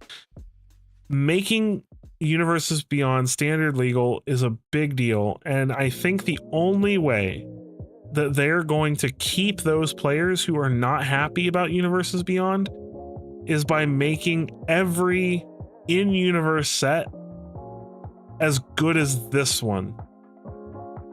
Or if it's gonna be a gimmick set, it has to be as good as Bloomborough. Like, it can't be a joke. It can't be, aha, Magic Cowboys, murder mystery in Ravnica. Like this, if you go to a plane, you need to feel like you're on the plane. Bloomborough was a good example. A lot of people loved that set, despite the fact that it was very different than what we're used to. It kind of felt a little bit like Lorwyn, a little bit, in my opinion. But the plane felt real. It was like, okay, Bloomborough, this feels like a serious plane. It didn't feel like a joke. It didn't feel like a gimmick, you know? Like, Murders of Karlov Manor felt like a gimmick, you know? It's like, we're on Ravnica, but that set didn't feel like Ravnica at all. Ravnica is a really loved set, so when you say, hey, we're going to Ravnica, people have got big expectations for that, you know? It's not a plane you go to and mess up, and that's why I think Murders did so poorly. Granted, there were some good cards from Murders. Obviously, the Surveil lands are really good. We got a few good creatures and other cards from the set, but as far as how people felt about it, people did not like Murders at Karlov Manor. It did not sell well. I go to my Walmart right now, I can't find recent sets on the shelves because people have been liking them more. Murders at Karlov Manor, there are still Murders at Karlov Manor packs on my Walmart shelves. You know what I mean? It's just people didn't like it. Now, Outlaws at Thunder Junction was a gimmick. It was a very good gimmick because they had a lot of really good, strong cards in the set. But still, people didn't like the theme that much. People were not in love with Western cowboy magic. They just weren't. You know, I thought it was pretty cool. I was actually pleasantly surprised with how they handled the dynamic of cowboys and magic, right? And I thought that it was kind of a fun set, you know? But we don't have Universes Beyond in Standard right now. So that kind of felt like the Universes Beyond to me. And I just don't think they can afford that moving forward. I really don't. And I'm sorry if I'm going off on a tangent, but like, I just really want to talk to you guys about this and get my feelings about this out, because this is really important to me as a content creator. How people feel about Magic affects my life too. You know, like if people aren't excited about a set, people aren't going to watch my stuff when I make Standard things. So I really sincerely hope that with Edge of Eternities, which seems, I know the sound of it sounds stupid because it's like a space opera set, but I'm hoping that they can make it feel cool and not gimmicky. And with Lorwyn being the first set of next year, and Lorwyn being such a beloved plane that we haven't been to in a long time, I'm really hoping that they really keep this feeling. Tarkir, like, just, they have to make their in-universe sets feel like Magic again. They have to, or people are going to stop playing this game, because people are going to get sick of sitting down and playing and feeling like they cannot play a deck that feels like a Magic deck. You know, they're going to get frustrated that there's so many Universes Beyond cards and that the sets that are Magic related are just gimmicky and lame. And I think if last year they had released Murders at Karlov Manor, Bloomborough, and Outlaws at Thunder Junction, and then the 3 sets they're going to release this year, I think that the game would have probably fallen apart. Like, not completely, because obviously there are people who love the Universes Beyond. There are people, new players coming to Magic from all over the place who love those IPs. So I don't think the game would have fallen apart, but I think Wizards would have really lost a big chunk of its most loyal base if the Universes Beyond sets that are being printed this year were printed last year with just the 3 gimmicky sets that they printed. So, I don't know. I'd love to hear your opinions on it. I don't think Universes Beyond is going to ruin the game, but I do think that it puts a lot of pressure on Wizards to really make their in-universe sets count. They really got to feel good. They got to feel really, really strong lore-wise, or people are just going to stop caring, because it's just going to feel like a soup of not Magic. And I don't want that. I don't want to see that. I want this game to live forever. I want to keep playing this game for you guys for years and years and years. And I really hope that they get that right. So let me go ahead and pull up Arena here.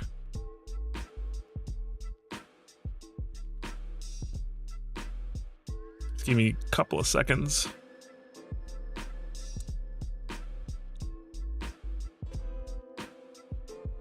All right. How long did it take us to go through all those spoilers? Man, an hour and a half. Goodness gracious. Okay. Arena is up. Hooray! We've made it to the arena fun. All right. I am done rambling. So, let's go ahead and jump into some arena cube draft. We'll do one of these, win or lose, whatever it is. And then after we do one of these, if there is time, I was planning on playing a little bit of historic Brawl. So hopefully we can get through this in like an hour. All right, almost there. Come on, 8th person. No! Where'd everybody go?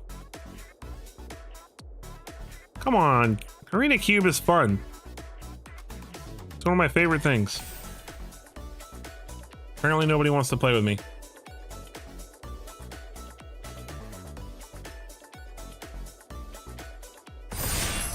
Hooray! All right. This is my first game in this cube, so let's see what's changed since Aether Drift has released and what they've added. I think they have the alchemy cards in here too, so there'll be some alchemy cards I haven't even played with at all to see. Oh, come on, random last person. Click ready. Click ready. Click ready.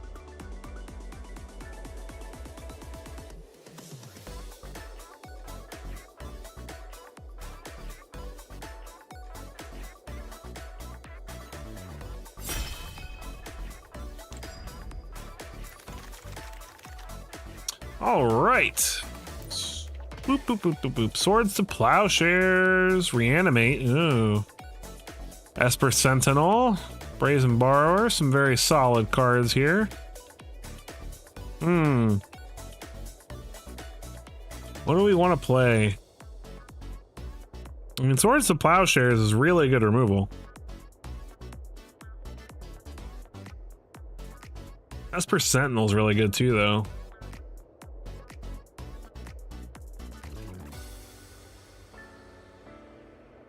Reckoner Bankbuster is also interesting.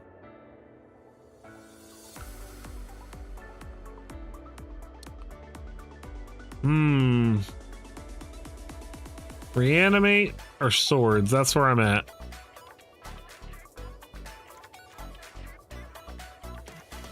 Oh boy, I can't pick. I can't pick.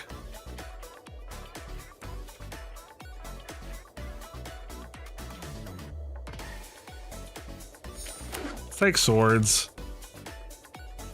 Ooh, okay. Archangel Addison, Mom. No More Lies are the cards I see that I'm interested in. Do we play control? Do we try to build a control deck? Could be interesting.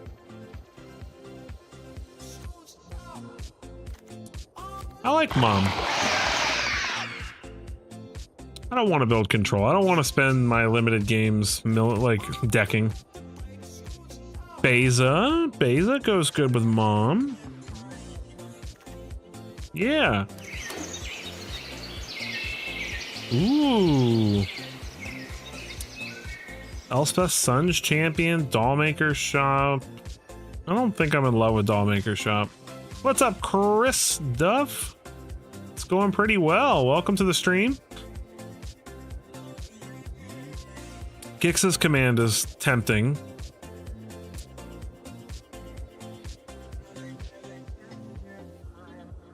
Elspeth Sun's Champion or Gix's Command. I don't think we're a Dollmaker Shop deck. I think Dollmaker Shop might be one of the best cards in the pack, but I don't think we're playing that kind of deck. Gix's Command. I think we take Elspeth Sun's Champion so that we don't have to commit to a second color right now.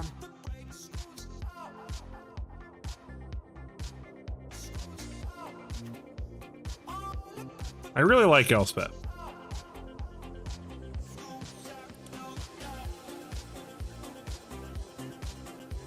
Hey man, I'm glad you had a good time with it. Listen, mono green is where I go anytime I get sick of the meta. I don't care if it's like, I know mono green's not winning the Pro Tour, but it's always good on the ladder. And at the end of the day, that's what my channel's about, is what's the best way to deal with the ladder, right? Ooh. Overlord triggers off Elspeth, but so does Vaultborn Tyrant. Go for the Throat is probably the best spell in the pack. Are we committing to black? Is that really where we want to be? Dissection Tool, no, Dissection Tools is bad. I'm gonna take Go for the Throat.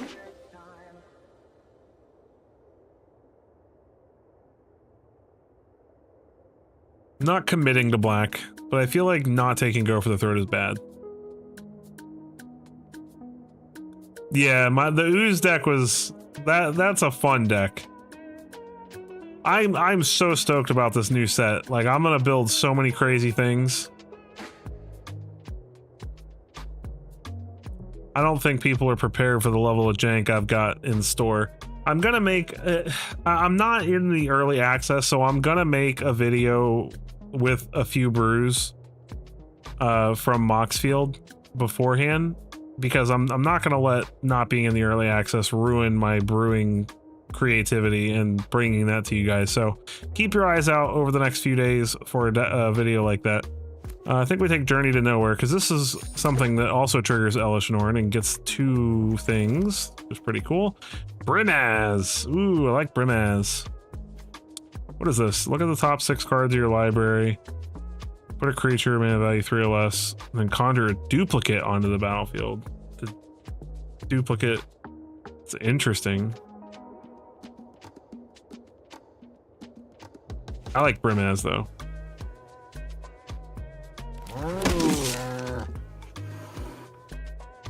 Shadowy Backstreet goes in black, but Getaway Glamour kind of synergizes a little bit with what we're doing right now. I think we're going to take the black-white land, though, in case we decide to actually play black. Boom, boom, boom. Ding, ding, ding. Ephemerate. That definitely goes along with what we're doing. Bankbuster's so good. Take Ephemerate.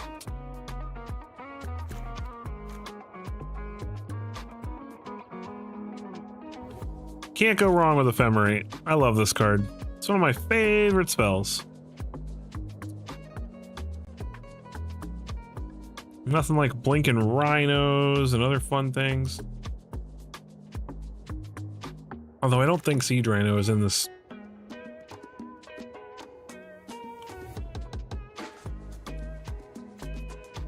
I think we take Key to the Archive here. Archangel Avacyn. But we do have a lot of tokens. And most of our creatures are big enough to survive so far her flipping. Okay.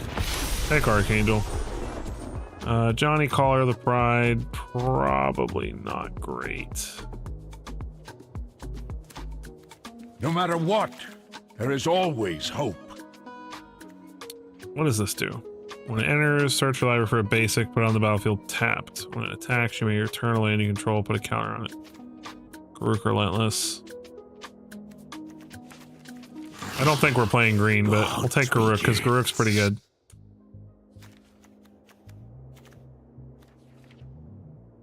Who knows? Maybe we just end up mono white. I doubt it, but it's always fun when you can just be like the rare chances you get to be one color.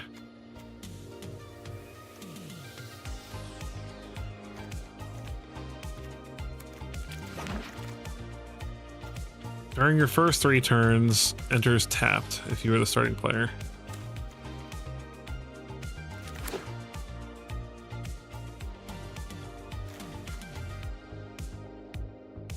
Choose a color. Interesting. Okay. Last rides. Poop. Okay. Teysa. Ooh, Fable. What does this do?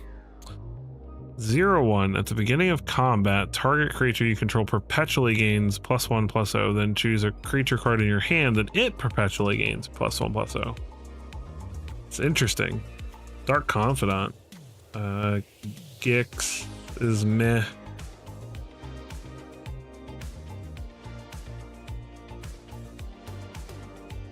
Oh my goodness, I don't know. I feel like Fable's such a good card.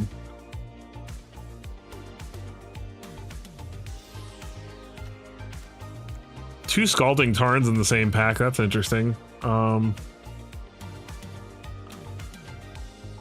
feel like Dark Confidant, we've got too many expensive spells already for Dark Confidant to be worth risking.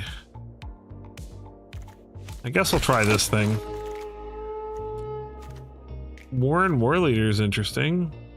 Ooh, Riptide Gear Hulk is fun.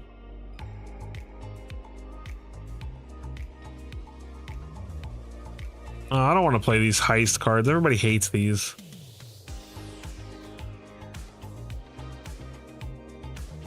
I don't want to be that guy.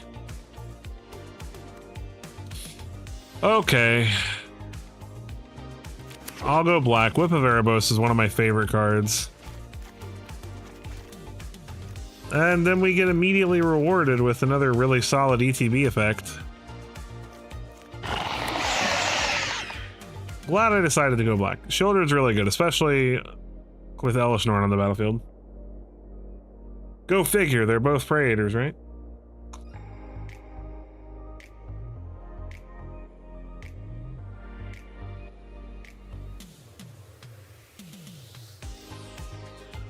All right. What is in pick 4?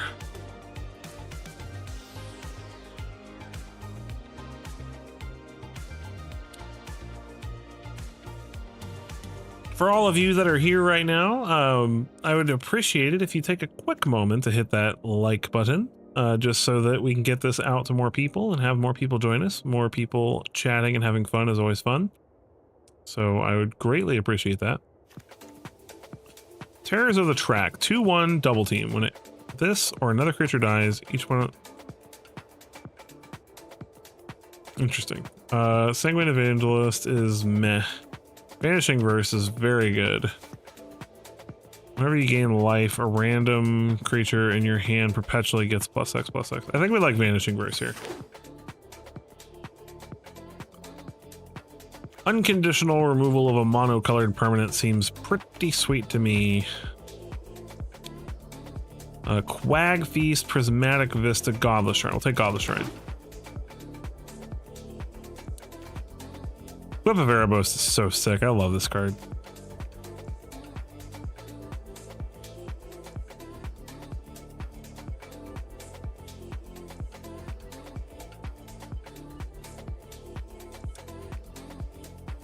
Give me my pack. I'm impatient. I want to get to a little bit of Brawl later. I built a Joda deck. So for any of you guys who like my Joda videos, I finally decided to build him in Brawl.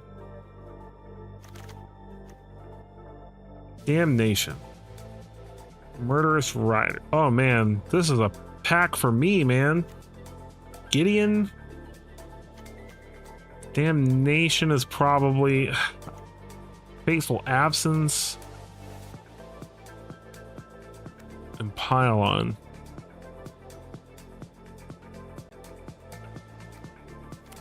I think it's a Murderous Rider. I don't think he'd pass up unconditional removal. Oh, why did we not put Go for the Throat in the deck? I was like, wait a minute, where's Go for the Throat? This is looking pretty sweet so far.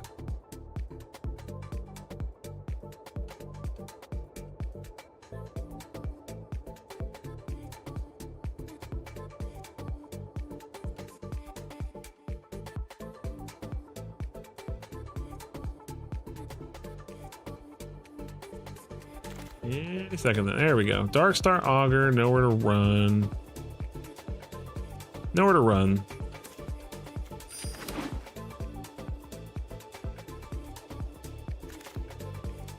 Cut down, Murderous Cut, Unearth. What is with all these packs with double fetches in them? Weird.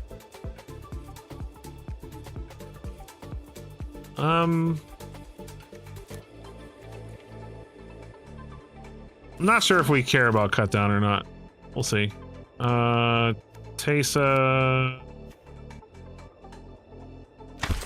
Tesa's interesting. Lingering Souls. Extraction Specialist, probably not. We're not running very many small creatures.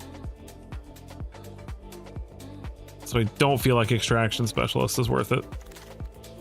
I don't know. Whip of Erebos. We'll see. We'll see about Golden Sidekick. Fast as a puzzle. I'm going. It's a strong card. We do have Whip of Erebos in the list, which gives us lots of life gain, right?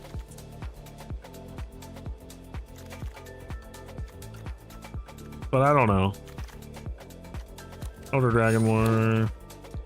Wandering Emperor. Easy game. I hope you're ready to lose. Fastest pick one. I didn't even need to look at the rest of the cards.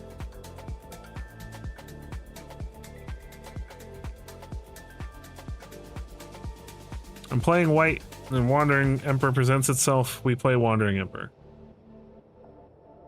Okay, so we're at 21 cards. 3 of those cards are lands, so that means we are at 18 cards. So that means we have 5 more picks left before we have to start cutting things. I like where we're at so far. We've got a lot of removal, which is always good in Cube. Inquisition of Kozilek. Deep Cavern Bat is probably the best. Golden Psychic.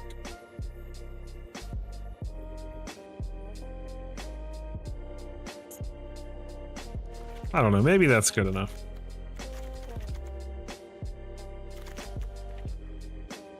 Bulwark Ox. Thoughtseize.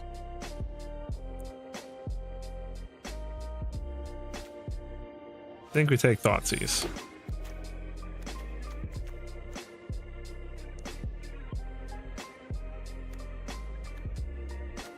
I think we're basically building a control deck anyway, with just some decent creatures to help us win the game later. Sarah Paragon, Day of Judgment, Nexus of Becoming, Fatal Push.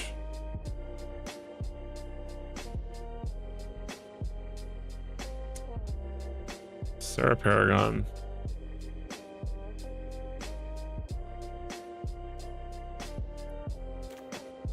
I think we take Savai Triome.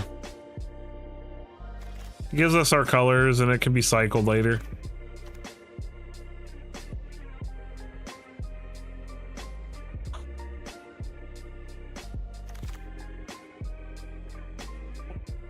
Killer Villages, Sunfall. Oh, Sunfall's so good.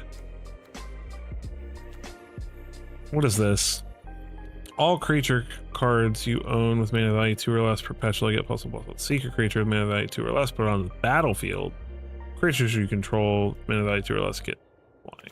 That doesn't seem too good. I think Shepherd is good in a deck like this. Because this has non-land permanent, so we can flicker Nowhere to Runs or Journeys or other cool things like that. Toby, BC Befriender is interesting. I'm not sold on him though. So we'll grab him, but I don't know if we add him though. Starting to get tempted to put the Ajani in.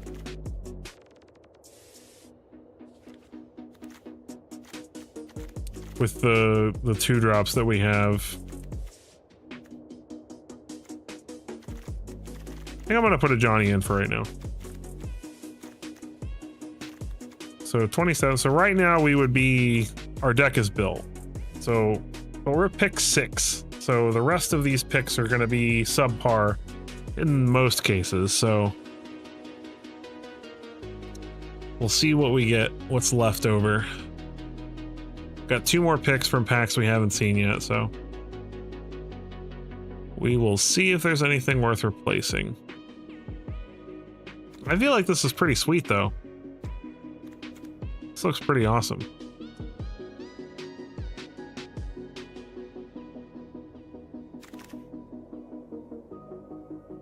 Mana Tithe. Oh, do we want to Mana Tithe our opponents? Meat Hook Massacre.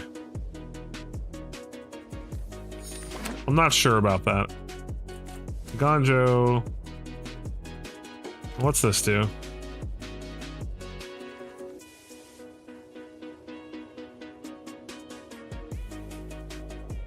Take a Gonjo.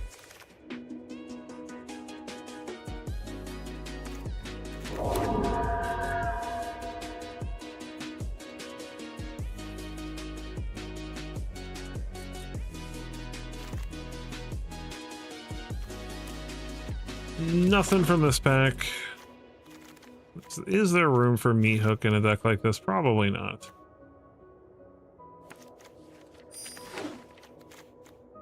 We don't want to wipe our own board unless we have to.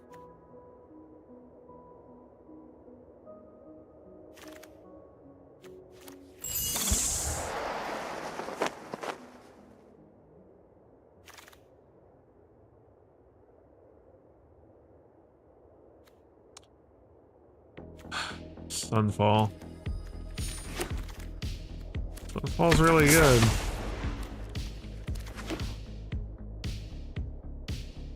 Do I want to play Sunfall? I feel like I don't.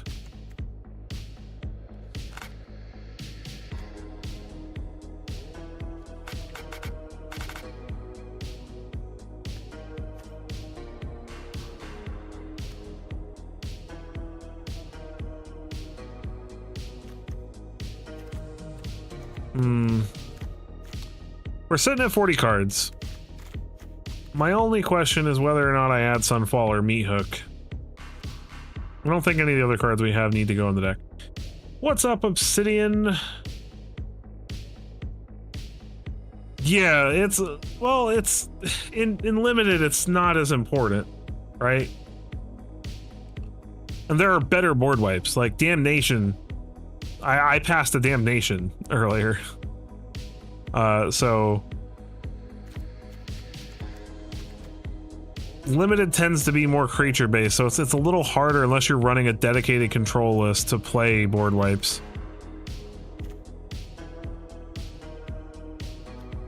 I'm trying to figure out whether or not it's worth it. Whip of Erebos might actually not be worth it here.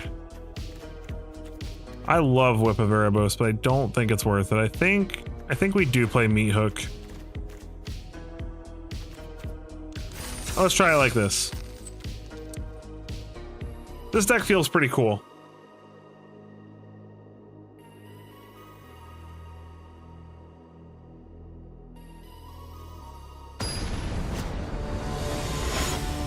Ready against Nefasto.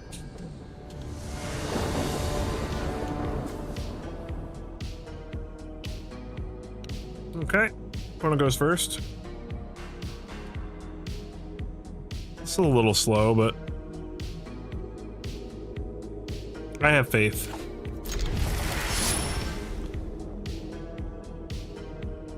Thoughtseize is always a good start. Plains and nada. And we have Meat Hook. Alright. What's in your hand? Ooh. Well, Chariot or Oddity? I think Chariot is probably the... It's not some Surveil every turn, though. Chariot's a problem, though. Let's get rid of Chariot. I can Meat Hook away the other stuff eventually. And Emperor it. Windswept Teeth. I assume they're going to play their Wayfinder.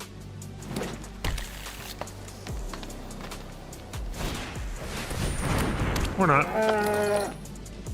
They play the Ox. Alright, there's our 4th land. We need another white, though. hexproof and indestructible, so we gotta watch out for that. Opponent has Boseiju, who endures. And Nissa Vastwood Seer, alright. They get a forest, so they're playing their Uvenwald Oddity next turn.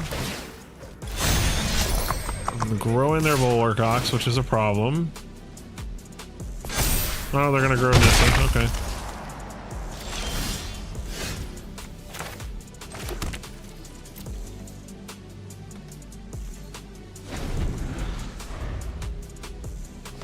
I think we're gonna die.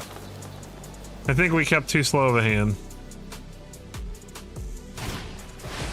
Do more oddity.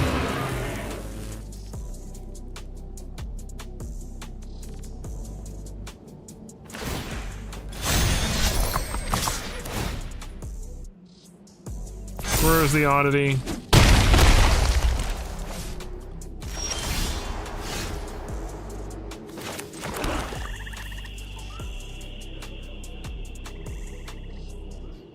It's very frustrating.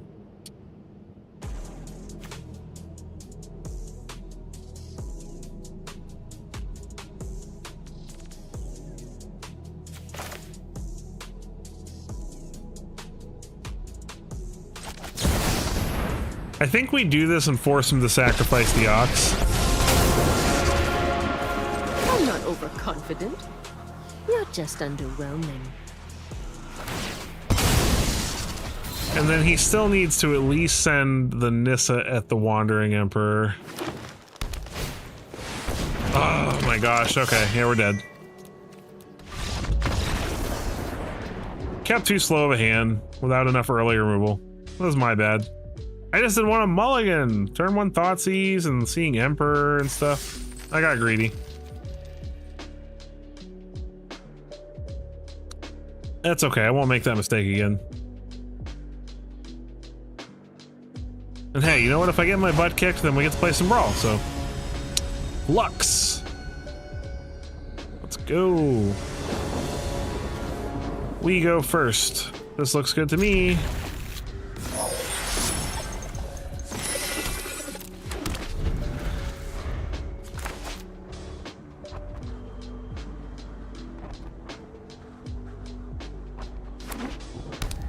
Yeah, I was just being greedy. I was just like, I love Thoughtseize and Wandering Emperor. I don't want to put this back for a hand with no lands in it. Lava Spur Boots for the opponent. This is a very good hand, though. I see it being pretty difficult to lose with a hand like this.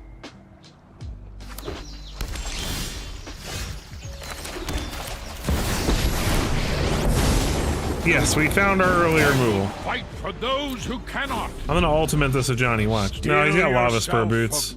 So he's probably gonna be able to attack down my Ajani this turn. With something. Well, never mind. Get out of here, Nadu.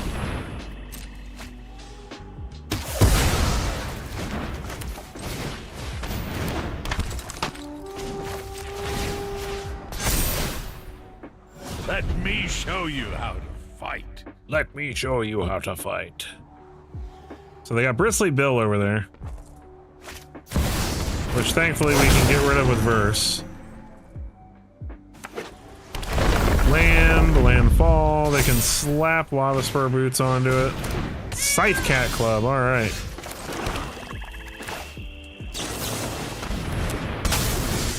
Nope, out of here.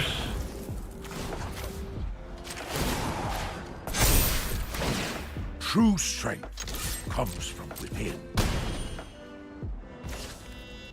This gives ward 1, right? Yeah, so I still have enough to pay the ward. Yep. Get some counters on your Scythe Cat Club. Very cool.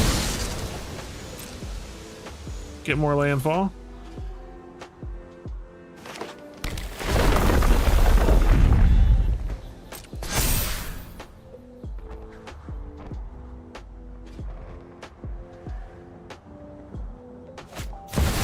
Vorinclex. Okay. Let's see Let's see what he does. If he goes after a Johnny with the Scythe Cat Club, then we'll Vanishing Verse it. Okay. I didn't want to do that. I wanted to take the 4 and Journey to Nowhere, because if he gets rid of our Journey to Nowhere, he gets that trigger again, which is annoying.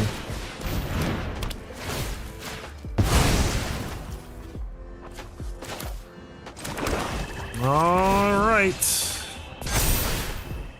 Trust yourself and you shall win.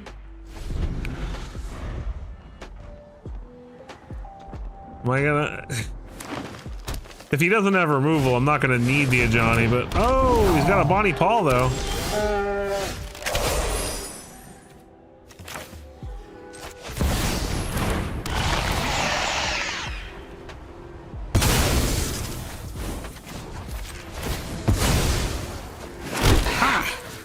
Victory is in our claws!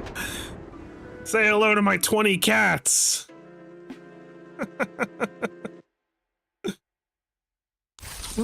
I know that wasn't the reason we won, but I don't care. We still did it. We ultimated a Johnny in limited.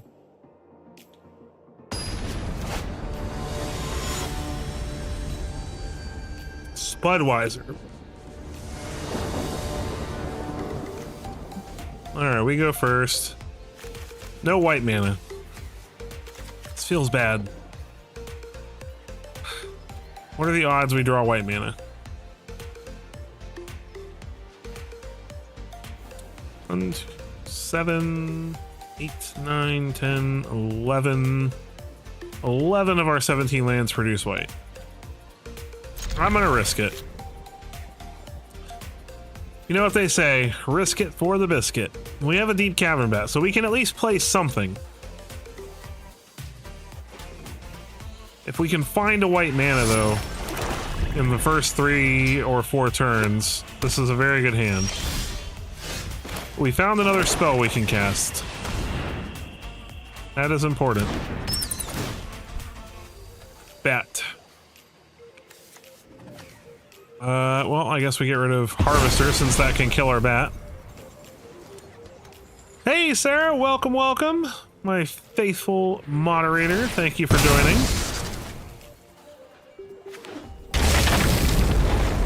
Keep all these ruffians in check. Not that they're ever trouble. Okay, come on, deck. Give me a white land, please. Don't punish me this badly. Don't make me look bad.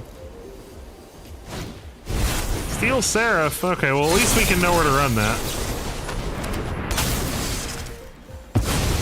Come on, white mana. Thank you. All right, look at us go. Let's get our golden sidekick down. Start perpetually giving stuff counters. Or +1s. Alright, opponent is gonna remove something probably.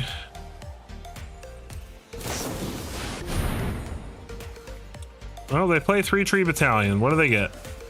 I do have the best viewers and watchers, you're right. They whiffed! What? They whiffed! Oh, this Brimaz is gonna be... This Brimaz is gonna be swole whenever I find a second white mana. Look at him. He's a 7/7. Gold Span Dragon. Uh-oh. Are they gonna ephemerate it?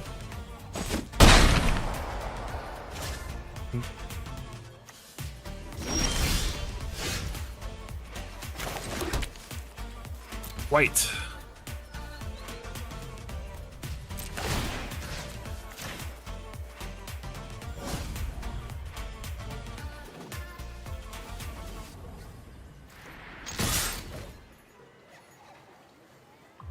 I hope they go to ephemerate it here.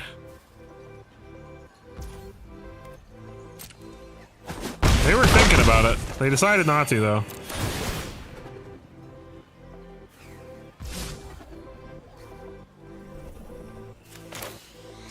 I'm gonna play Brimaz. I'm gonna go shields down and play Brimaz. Like, he's a 12/11 with Vigilance. If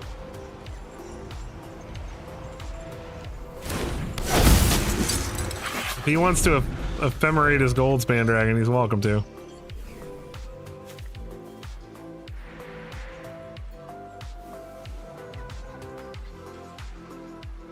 And the sad part is he wants to deal with my smaller things, but he needs to deal with the Sprimaz really bad. This is ridiculous. I'm kind of glad I decided to keep the golden sidekick in. Skyclave apparition. Oh, bye, Brimaz. He's gonna ephemerate the Skyclave.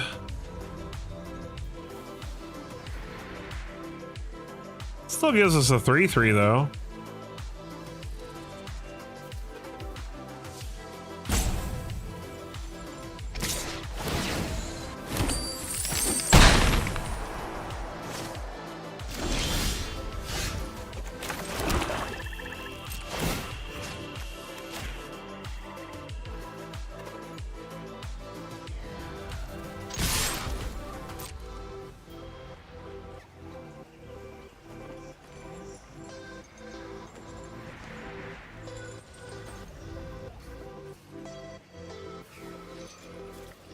Whatever he ephemerates, I'm getting rid of, so. I know he wants to get this deep cavern bat and get his harvester back. E vanishing versus our bat, okay. Well, that's just the news.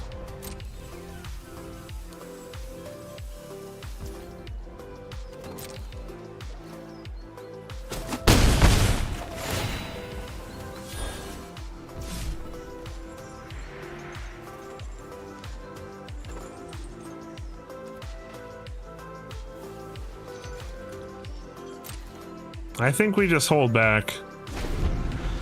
I don't think I can afford to play Elspeth right now.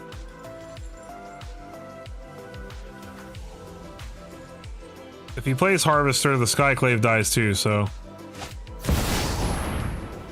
Hey, I'm playing Elishnorn.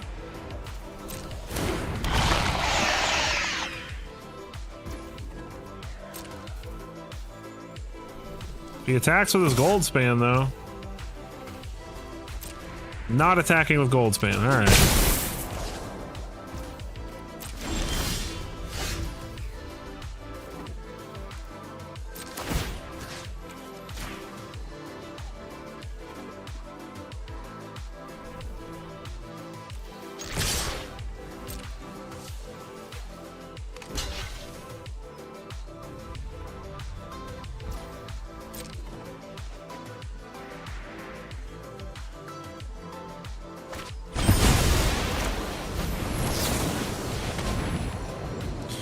Vanishing Verse.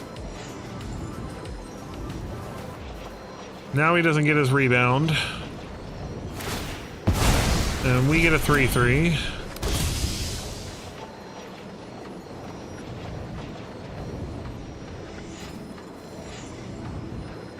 And then now Elspeth is good next turn. Because now Elspeth deals with Elishnorn and Goldspan. And he doesn't have Ephemerate to protect them anymore. Well, Ephemerate doesn't protect from Elspeth, but... So he's at 1. I'm gonna hold on to the Godless Shrine just on the off chance he has like some kind of like opponent discards a card effect. I don't want to have Elspeth discarded.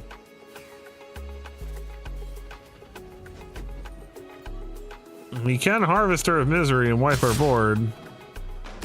If he wants to lose his dragon too, but we've gained plenty of life though, so I'm fine with just taking the 8 here. No, not 18 life.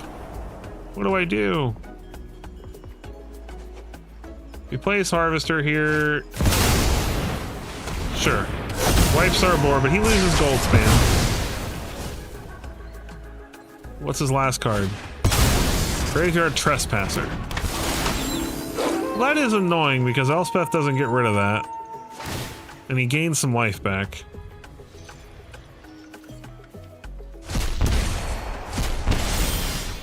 That is frustrating.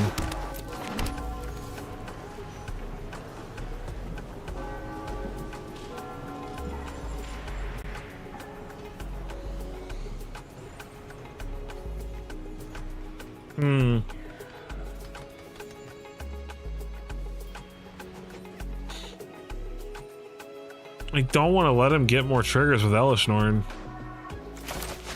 I guess we gotta do it. Neither monsters nor gods will strike. He's gotta evil go where it after stands. Elspeth with the Graveyard Trespasser, but the point is he's gaining life back now. Oh, key to the archive. I guess I'm glad I got rid of Elspeth. Or, I mean, Elishnorn, because this would have been really brutal if he still had his Elishnorn. And he had to discard it.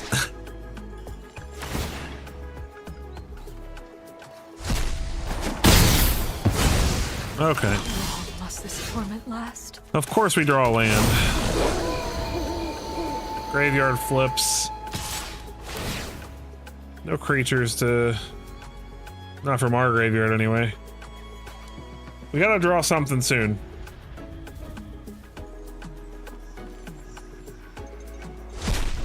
This has been an unfortunate turn of events. That does not help us. Come on, deck. We still got a decent amount of removal.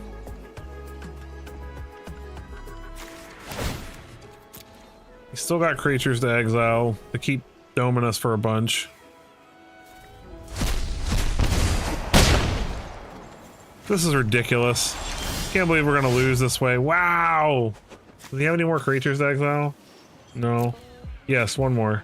Okay, we're dead then. Oh, that was just a crappy way to lose. Our opponent just having the one non-4 power creature to survive the Elspeth. I still think it was the right play, because if we had left the Elishnorn, he would have gotten 2 things off of the artifact he played the following turn. This is a good hand.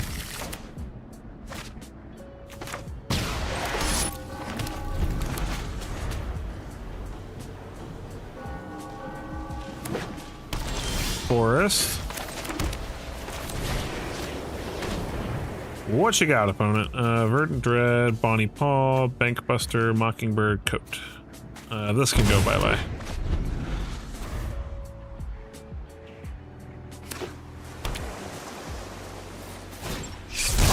Verdant Dread. Opponent manifests as Dread.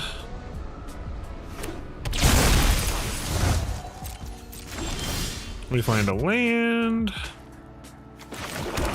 We go ahead and Lingering Souls.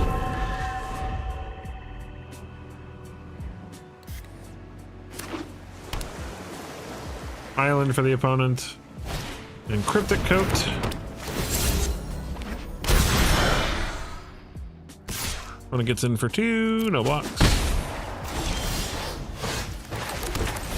Lingering Souls.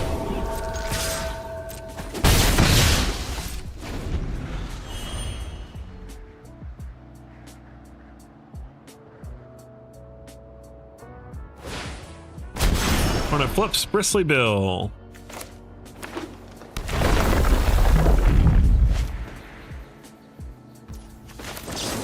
It's Vanishing Verse that. Do they have a protection spell of some kind? They can bounce the Cryptic Coat.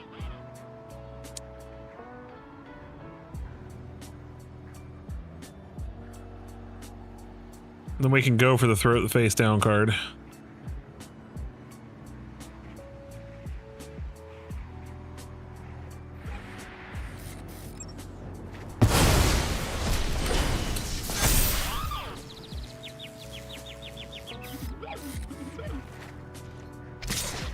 Opponent gets in, no blocks. Down to 13.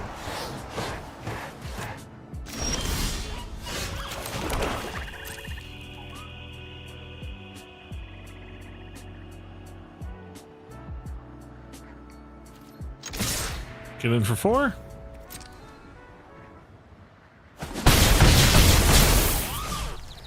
we'll wait to see what happens, because we can flash in Archangel Avacyn to block the face down the manifest. If he doesn't have a way to grow it. Then we don't have to waste removal on it. Lumbering World Wagon, sure. Opponent fetches a land.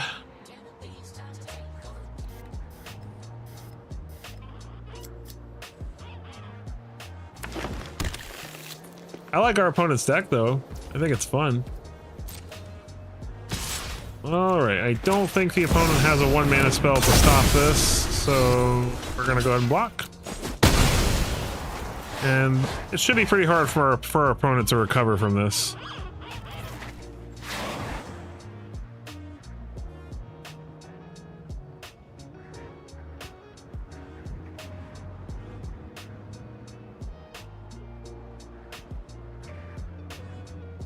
They're considering playing Mockingbird to block. Wandering Emperor, nice. All right, that should be a GG.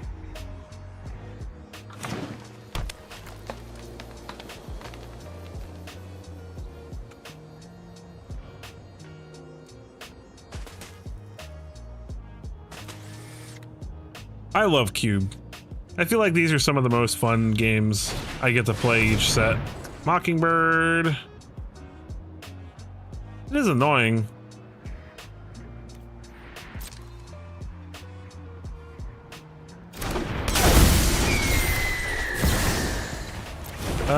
No, we'll go for the throat that.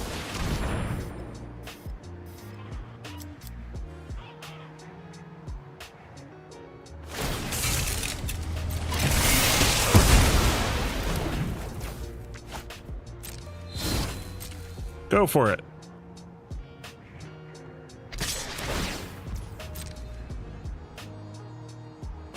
Opponent gives us the GGs. Give him the cool Sparky. Thank you so much to all of you who are here, though. I appreciate you guys being here. Just if you haven't already, if you don't mind hitting that like button real quick, just to put us out there in that magical YouTube algorithm. I greatly appreciate it. The more the merrier. Opponent goes first. We got a good hand though.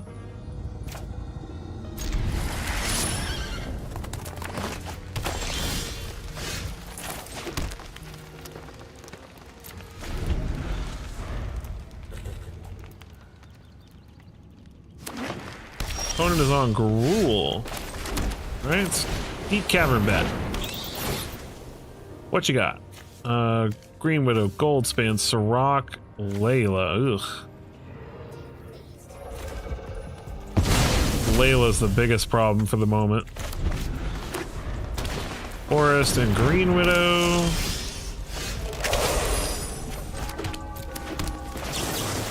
Verse.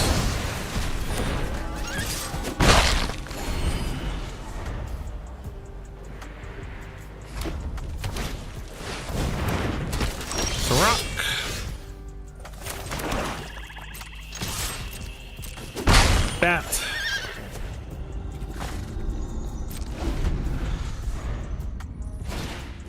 Solemn Simulacrum, you got it.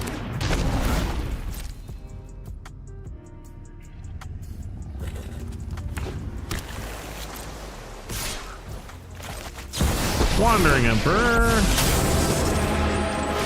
I hope bye bye, Sirach. you're done. Let's play Thalia here. Counter on Thalia.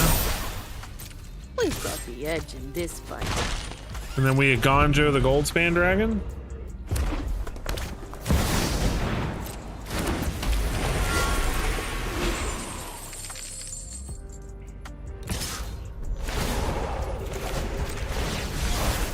Get rid of the Goldspan. Easy peasy. Opponent explores, draws a card, plays land. put a counter on Deep Cavern Bat. We will journey To teach you. Solemn and play Prairie Survivalist. Plus this. Boom.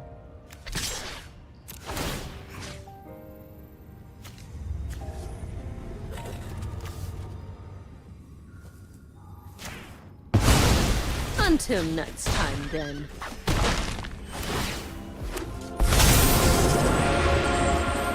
Finally. I was curious to see if that would let me do something at the end of turn, but apparently not. Titan of Industry. That's a very good card.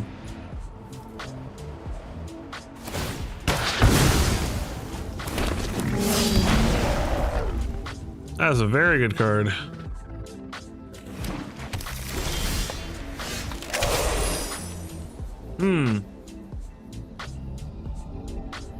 What do we do?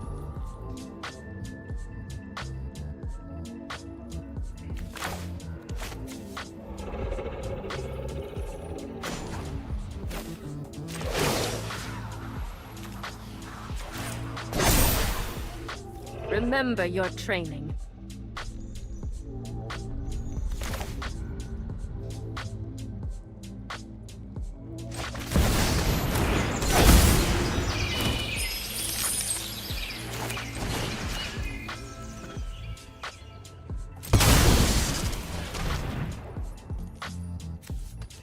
Let's get rid of that.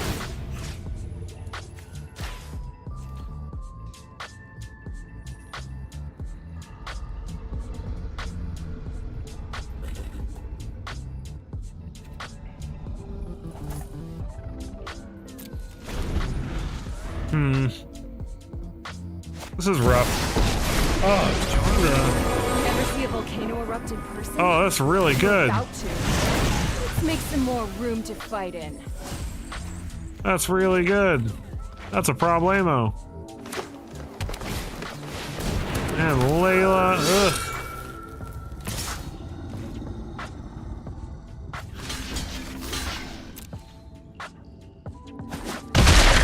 Ew. I'm not impressed.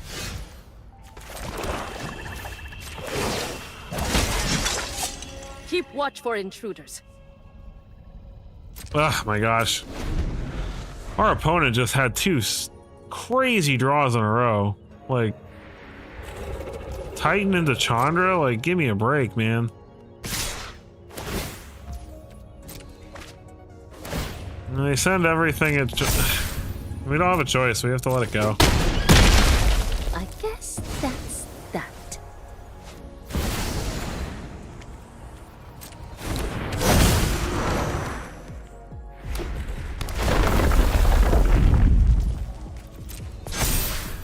Meat Hook.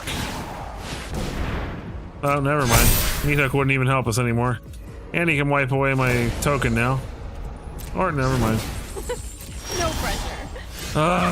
What a frustrating game. And we draw land. Alright. Well, unfortunately, our cube didn't go super great. It's hard when your opponent just top decks really good spells like that. 2 wins. Could have been worse, I suppose. Alright, well, if anything, that works out because we've only got about a half an hour left of the stream and we can get some Brawl in. Wait. Arena is not doing what I said. Play. Find match. Brawl. Alright, let's play some Joda Brawl.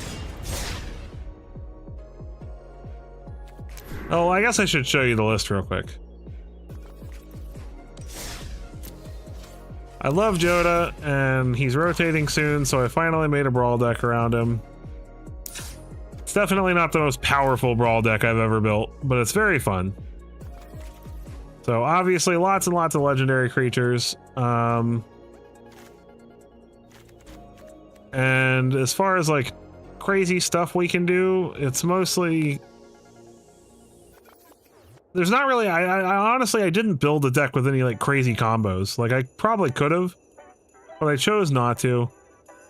I just wanted to play Standard and Brawl, I guess. But obviously we've got like Mox, Amber, Path to Exile, and Ragavan, fun things like that. as well as lots of good ramp and Teferi's protection to save all our stuff from board wipes, things like that. And yeah, this has actually been really fun. I think I'm like 5 and 2 with this list, believe it or not. Or 4 and 2? I don't remember. I am positive win rate with it though, so it can win.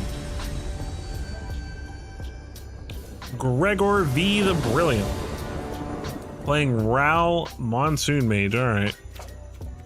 This is a sweet hand, we'll keep.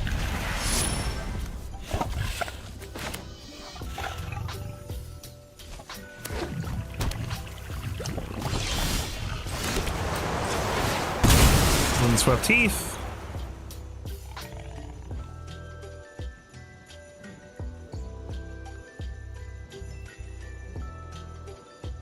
We will go and get a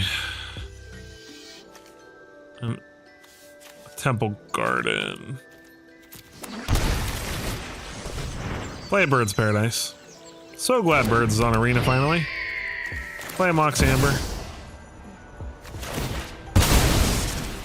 Is our bird going away?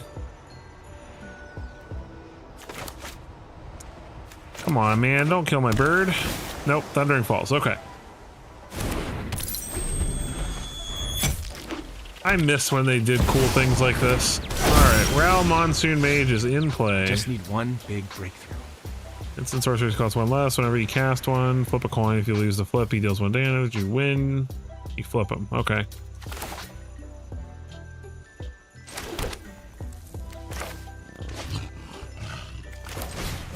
So we're gonna play Paradise Druid.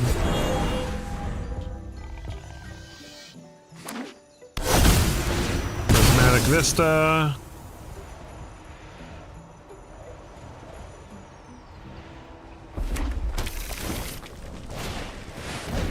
Birdie.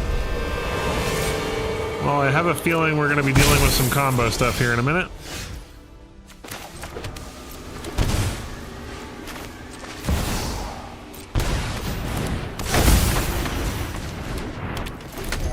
All right, let's see if we can survive the turn. And our Joda lives. If our Joda lives, we're in good shape. All right.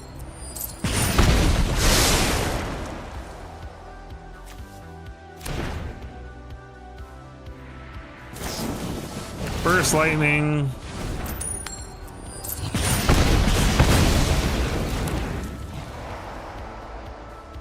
See how many spells they can cast.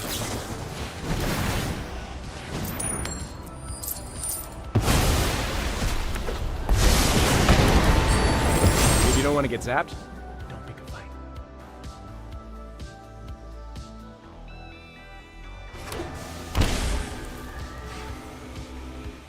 Well, they've obviously got plenty of stuff to do.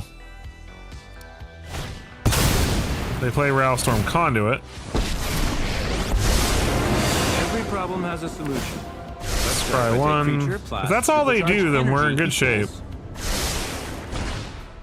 Like, if that's the end of their turn and we can finally... Okay. Excitingly electrolytic.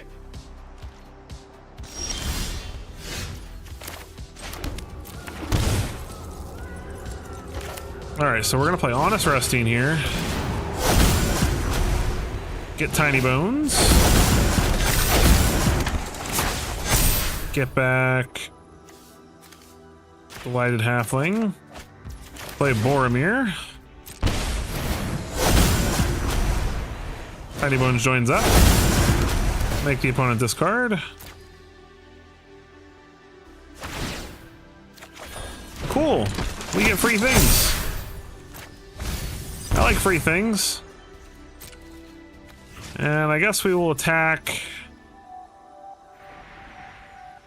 this Ral. Force him to get rid of Burgi. No point going after his life total because it's not going to kill him, and forcing him to give up a combo piece here is important. Trade. Just like before.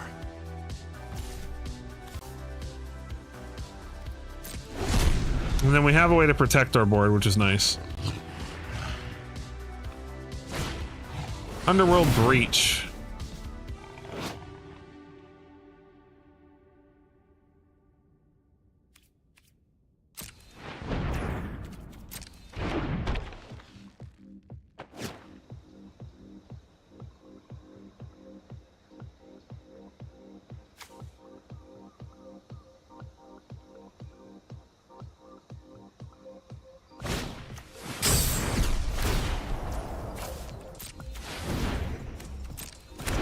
All right, how crazy can he go?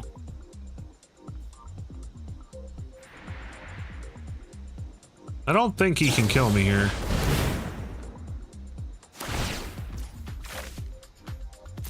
It does suck. Put it back in my hand.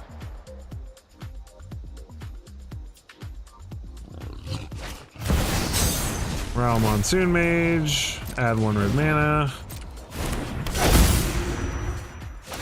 Just a rain mage, nothing to see here. One. This is gonna hurt.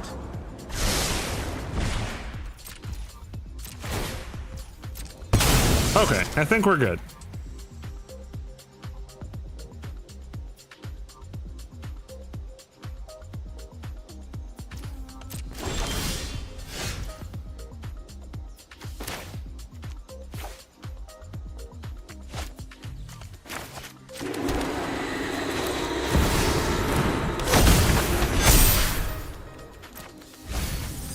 Oh, ooh, super glad we got rid of that.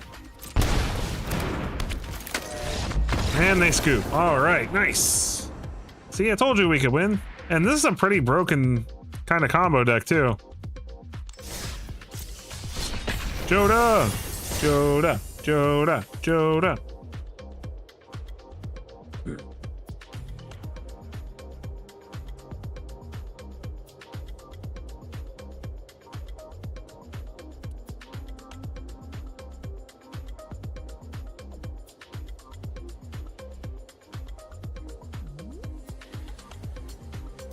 All right, come on, give me an opponent.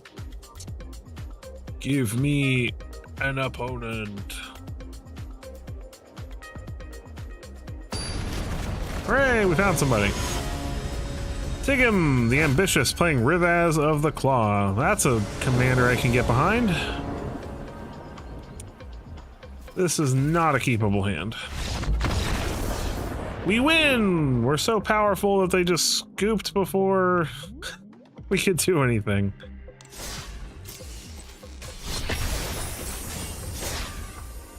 People tremble in fear at the sight of Severin 7 in his Joda Brawl deck. Now, they're probably just busy. Started a game and then realized they had to go.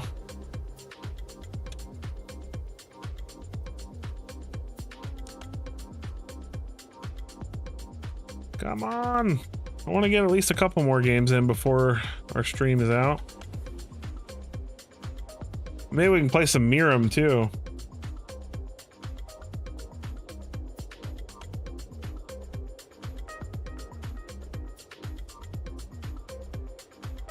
Queue is long tonight. Look how impatient I am. It's been 45 seconds and I'm like sitting over here sweating like, oh, it's taking forever. Always telling my kids like how commercials used to be unskippable. Jalorzorp? We go first. I like this hand. Cardin, Amber.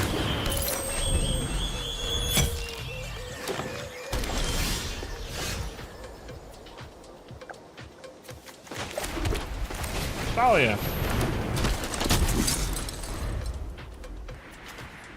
Sousa lost with Seeking. Interesting. Destiny Spinner. Alright.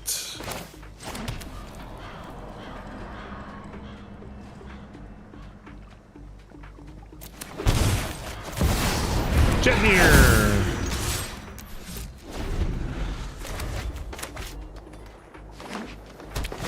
Alright, Sousa. Lands are happening. 1, 2.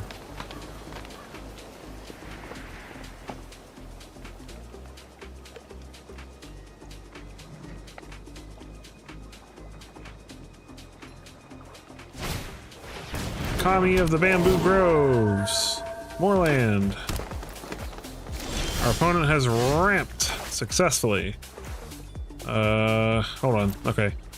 Black. This has to be blue. So black, white, green, red. Okay. So this needs to be red. Wait. How did I mess that up?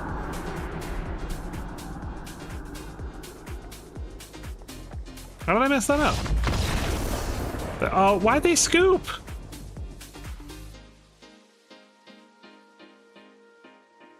How did I mess that up? Blue, red, black from the Overgrown Tomb, white, green from Jetmir's Garden. Why couldn't I cast Joda?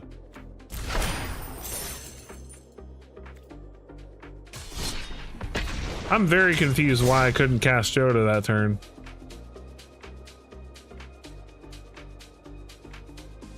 Like, I'm not crazy. Jetmir's Garden, I tapped for green. I had a plane, so white.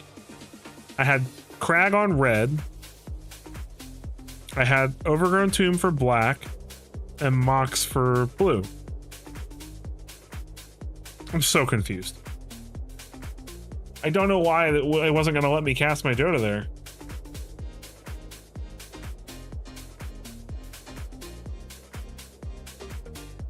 That was weird. So our opponent didn't have any taxing on the field that I could tell. We go first. This is okay.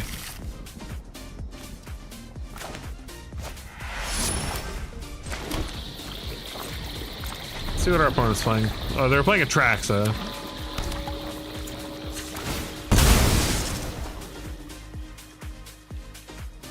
Is it among permanent? Okay, that makes sense.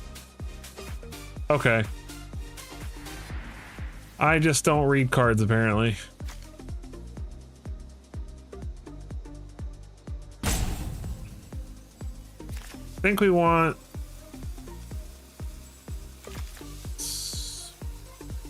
Zeotaurus Proving Ground here.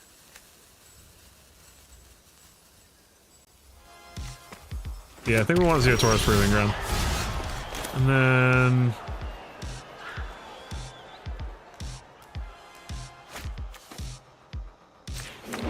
green, and we need to find a land. That is not a land. Okay.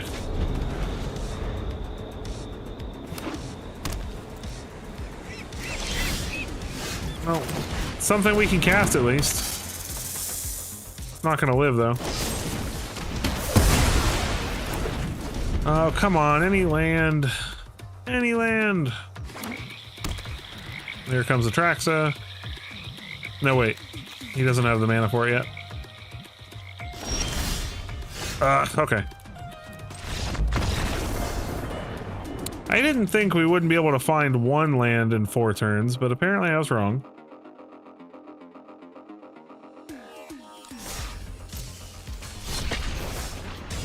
So let's not keep 2 landers again. Let's not make that mistake again.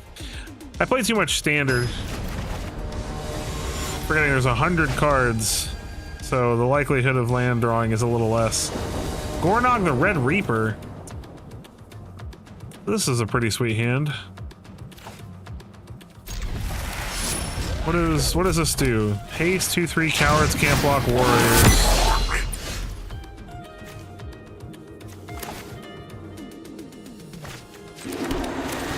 I'm gonna play Skrelv. We can start dashing this Ragavan. Emberheart Challenger.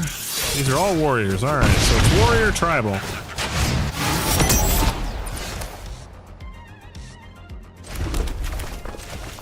Alright, let's dash the Ragavan. Get a treasure.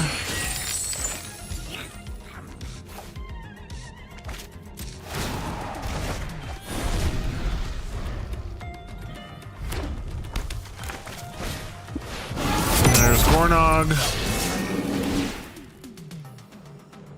Skrelv is a coward. Oh, interesting. Okay, that's annoying. All right, Cobra.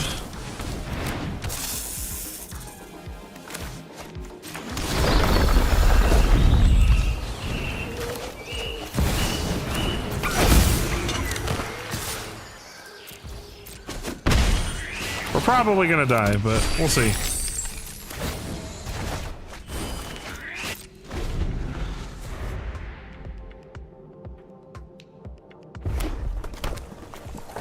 That's an interesting commander.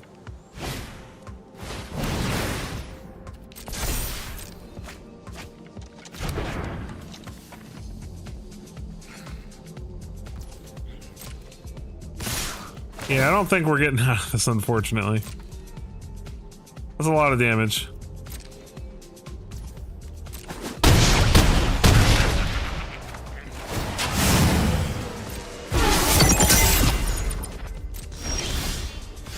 Yeah, that'll do it. Oh well. Mono red commander. I mean, it's an interesting mono red commander at least. All right, let's try. We've got about 20 minutes left. Let's try some Miram.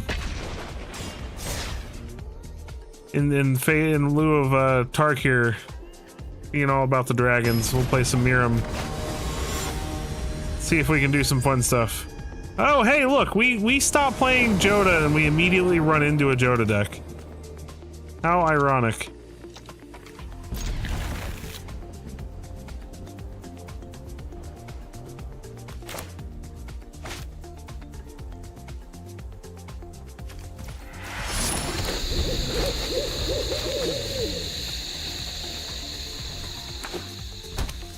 Verdant Catacombs.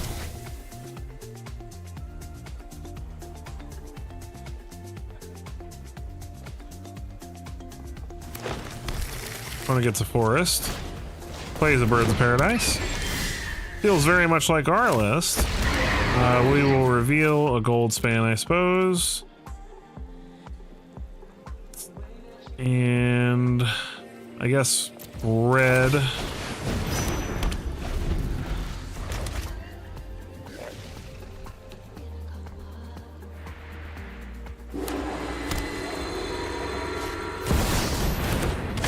Emperor Apates.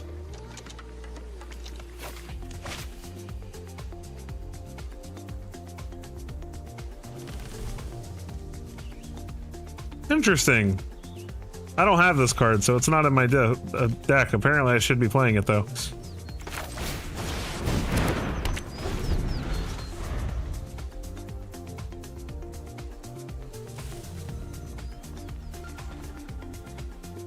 We're not drawing lands, so as much as I want to invasion that card, I can't just sit here and not have mana. Cavern on human. Annie joins up. All right.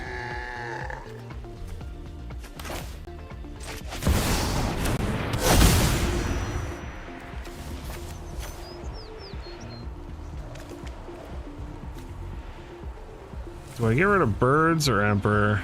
I guess Emperor.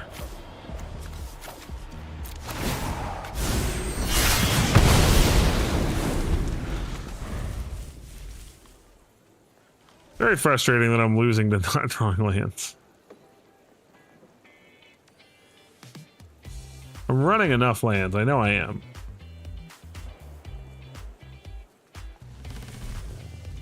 Yeah, no, that seems pretty ridiculous to me.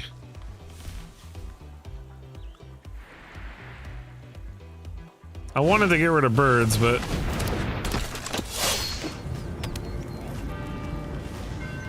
you couldn't play the Minister. Okay, well this at least gets us mana. But we're in trouble because he's gonna play Joda next turn.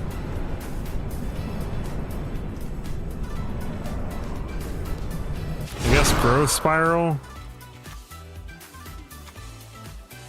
I mean, Growth Spiral, I don't even want it. Oh, I don't know if we can get out of this, but we'll see. If we can draw a land, maybe.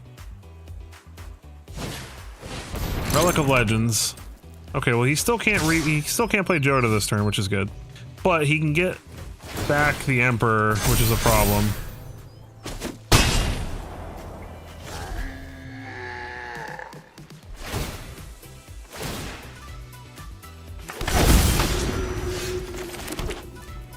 All right. We have 7 mana.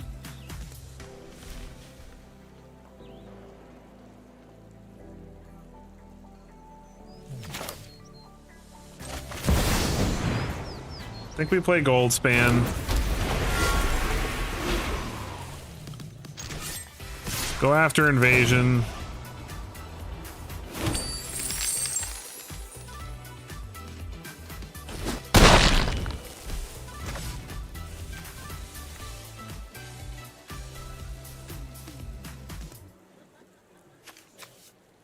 He plays Joda. These all become +3/+3. This gets 2 counters.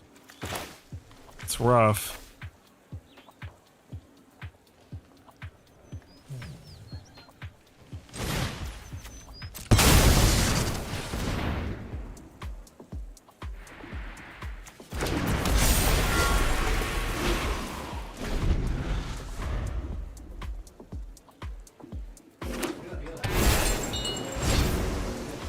All right, here comes Joda.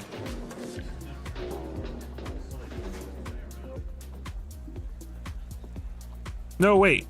He can't play... No, he's got Relic of Legends. What am I talking about?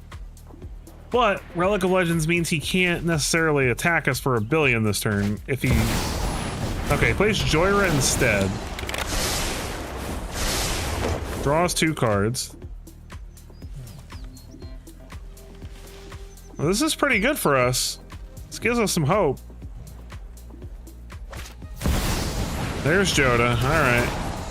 Draw a card, draw a card. Alright. Is there any hope? Can we find a way to ruin his life?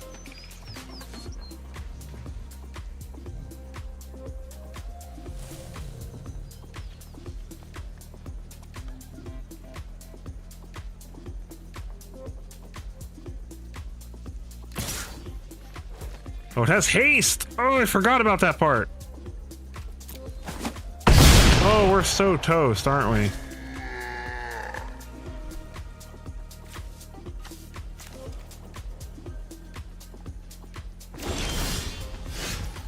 Parallel lives.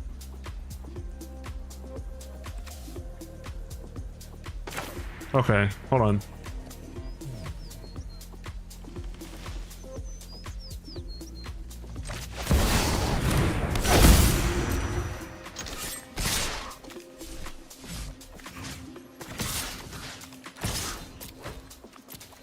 So we get 4 treasures.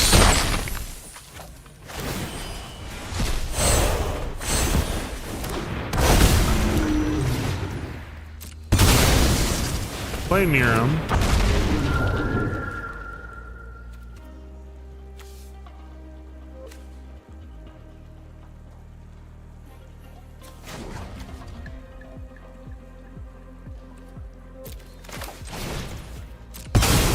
Play Cabaretti Rebels.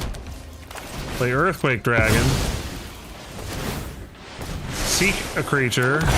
Bonehorde Dragosaur, make 2 copies. Earthquake, make 2 copies. Ha! Suck on that, Joda. We figured it out. We found the method. Now, my opponent can probably still do some pretty nuts stuff here. But so far, none of their stuff has trample, which is important. Unfortunately, our opponent can do just as much as we just did. But that was still a pretty sick turn, right? Alright, Layla. Tibble. Oh, man. Okay.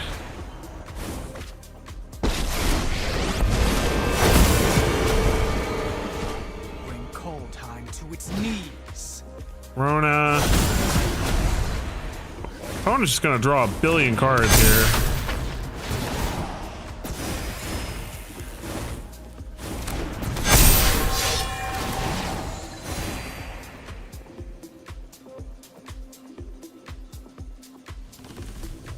I'm pretty sure we're dead still.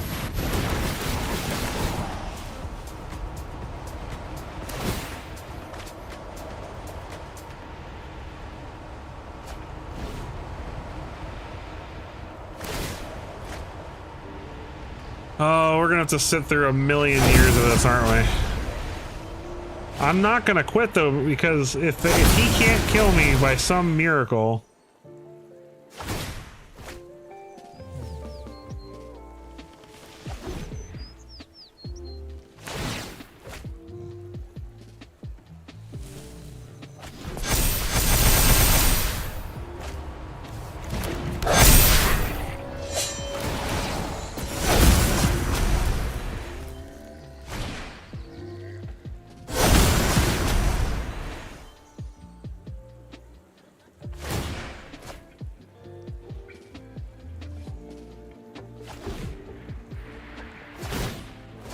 If he starts tapping his creatures for mana, though, he can't. There's no way he's gonna be able to kill me, like, reliably.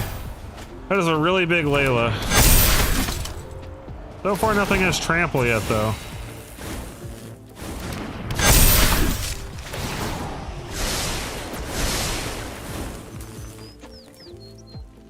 Order it can give trample, though, right? So all he's got to do is play something with trample, and we're dead, right? Captain Sisse. So he goes and finds what he needs. Linvala.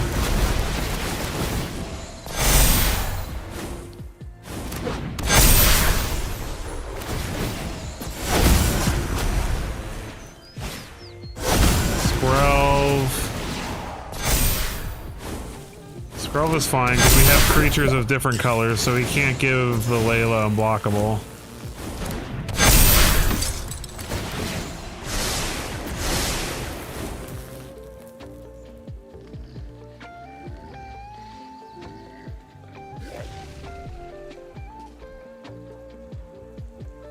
You need something with trample. Okay, that's a lot of lifelink.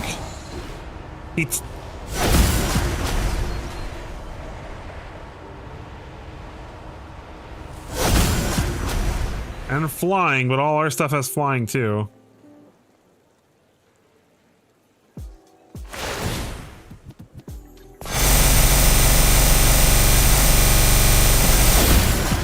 Dear God, the triggers on this Layla. I don't know if we can win anymore because of the lifelink.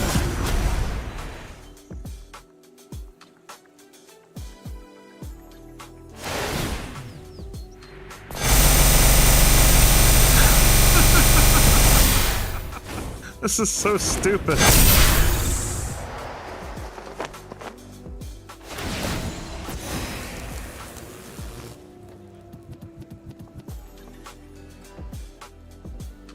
I'm not giving up. I'm not.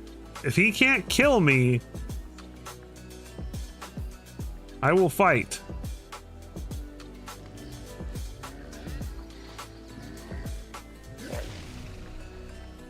He still doesn't have anything with trample on the field. And I can actually kill some of his creatures still. Oh my gosh. Anything with trample? No, Death Touch and Lifelink though is a problem. Okay, but he's got like no creatures really. He's tapping most of his stuff now. Well, he's getting a good amount of stuff back. What am I talking about?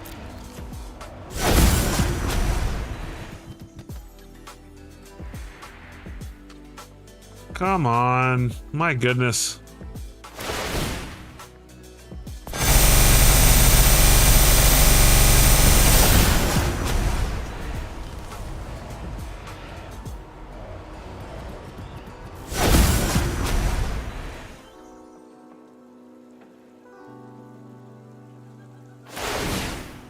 If he's not careful, he is gonna eventually deck himself.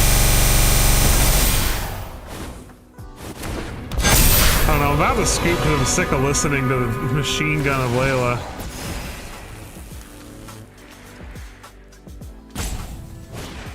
He's running out of time, actually. So he's got to stop screwing around. He's got to actually do something. That has trample. Wait, so this is all still in response to Primeval's rebirth?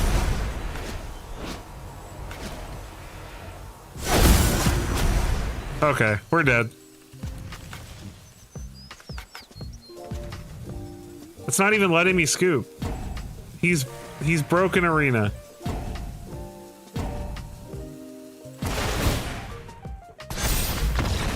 Okay. As soon as I see trample, I know we're dead. If he didn't have trample, we could still technically be in it. But he found a trample creature.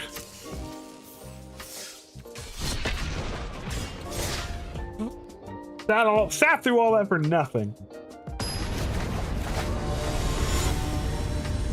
All right, Ketramos.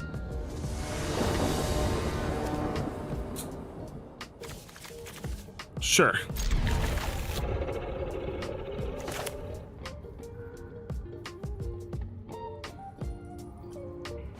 Come on. Keep or don't.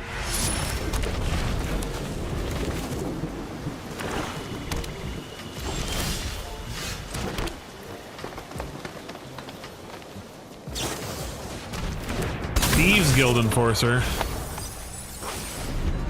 It's annoying. I wanted those lands. Feed Cavern Bat. Alright, so opponent's playing the most obnoxious Brawl deck in the universe, apparently. Takes Goldsmith. Why not take Celestis?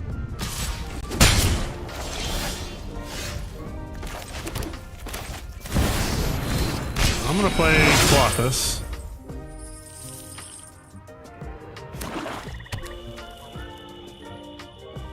Opponent's probably gonna play Sword of Fire and Ice. That's annoying.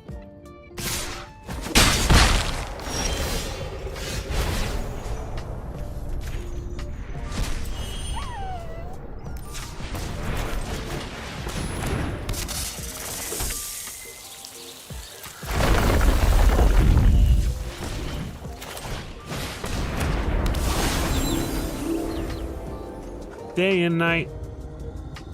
Day and night.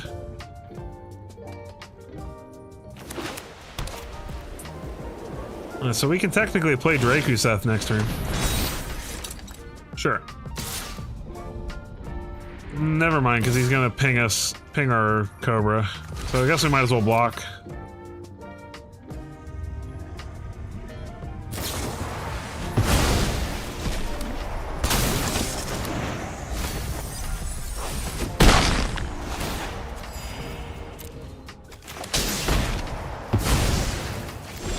You're so cool.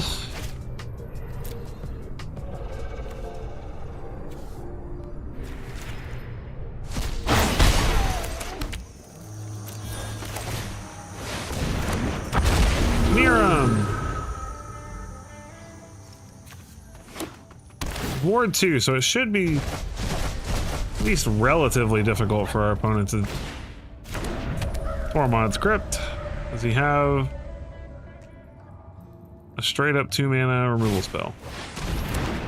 I guess he does. Nice! That's your LGS?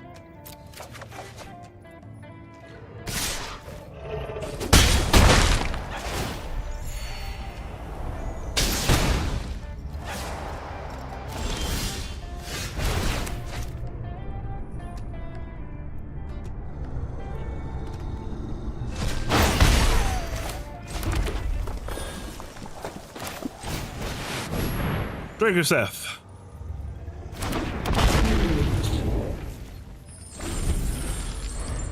All right. Cavalier of Night. What does that do? Oh, that's stupid. This guy's deck is annoying.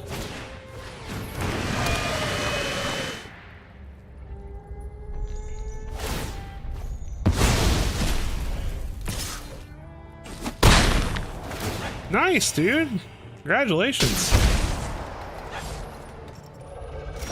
I miss doing chaos drafts.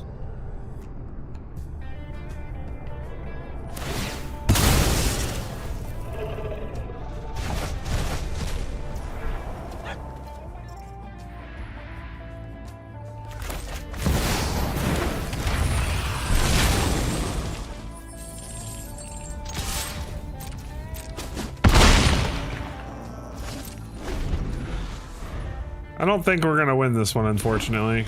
Our opponent just had too much removal. Fortune.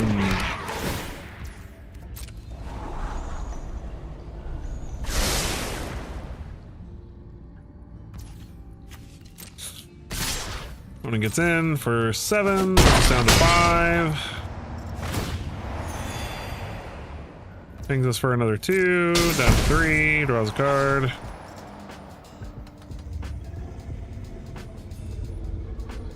What an obnoxious Brawl deck. Like, if you're gonna play Brawl, why sit here and play like removal deck?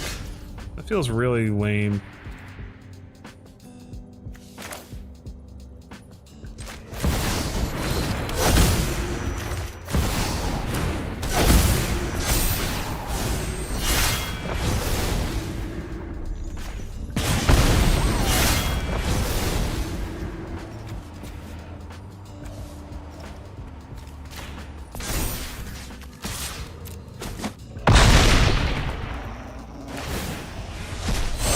Unfortunately, this doesn't even matter because Sword of Fire and Ice means we can't block, so.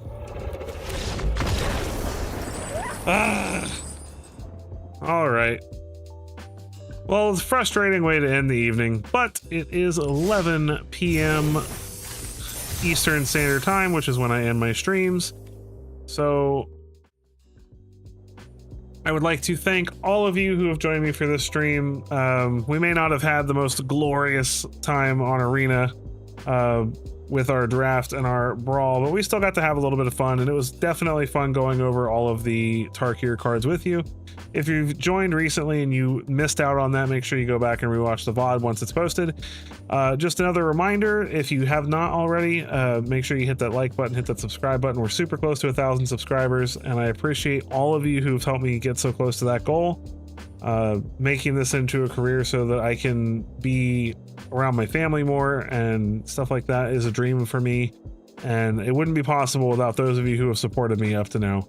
I'd also like to take a quick moment to remind you that I have opened up my Discord to the public, to anyone who is, you know, whether you're subscribed or not. If you're watching my stuff and you want to be part of the Discord, the link is in the description to this video. You can also find the link on my page. And yeah, so it's a place where you can chat with me directly and chat with other like-minded people who enjoy Magic for what it's supposed to be, which is fun. And yeah, so let's get a community growing that's not full of people who have lost sight of what Magic is about. I would really enjoy that, and that would make me incredibly happy. So with that, it's been a fun stream.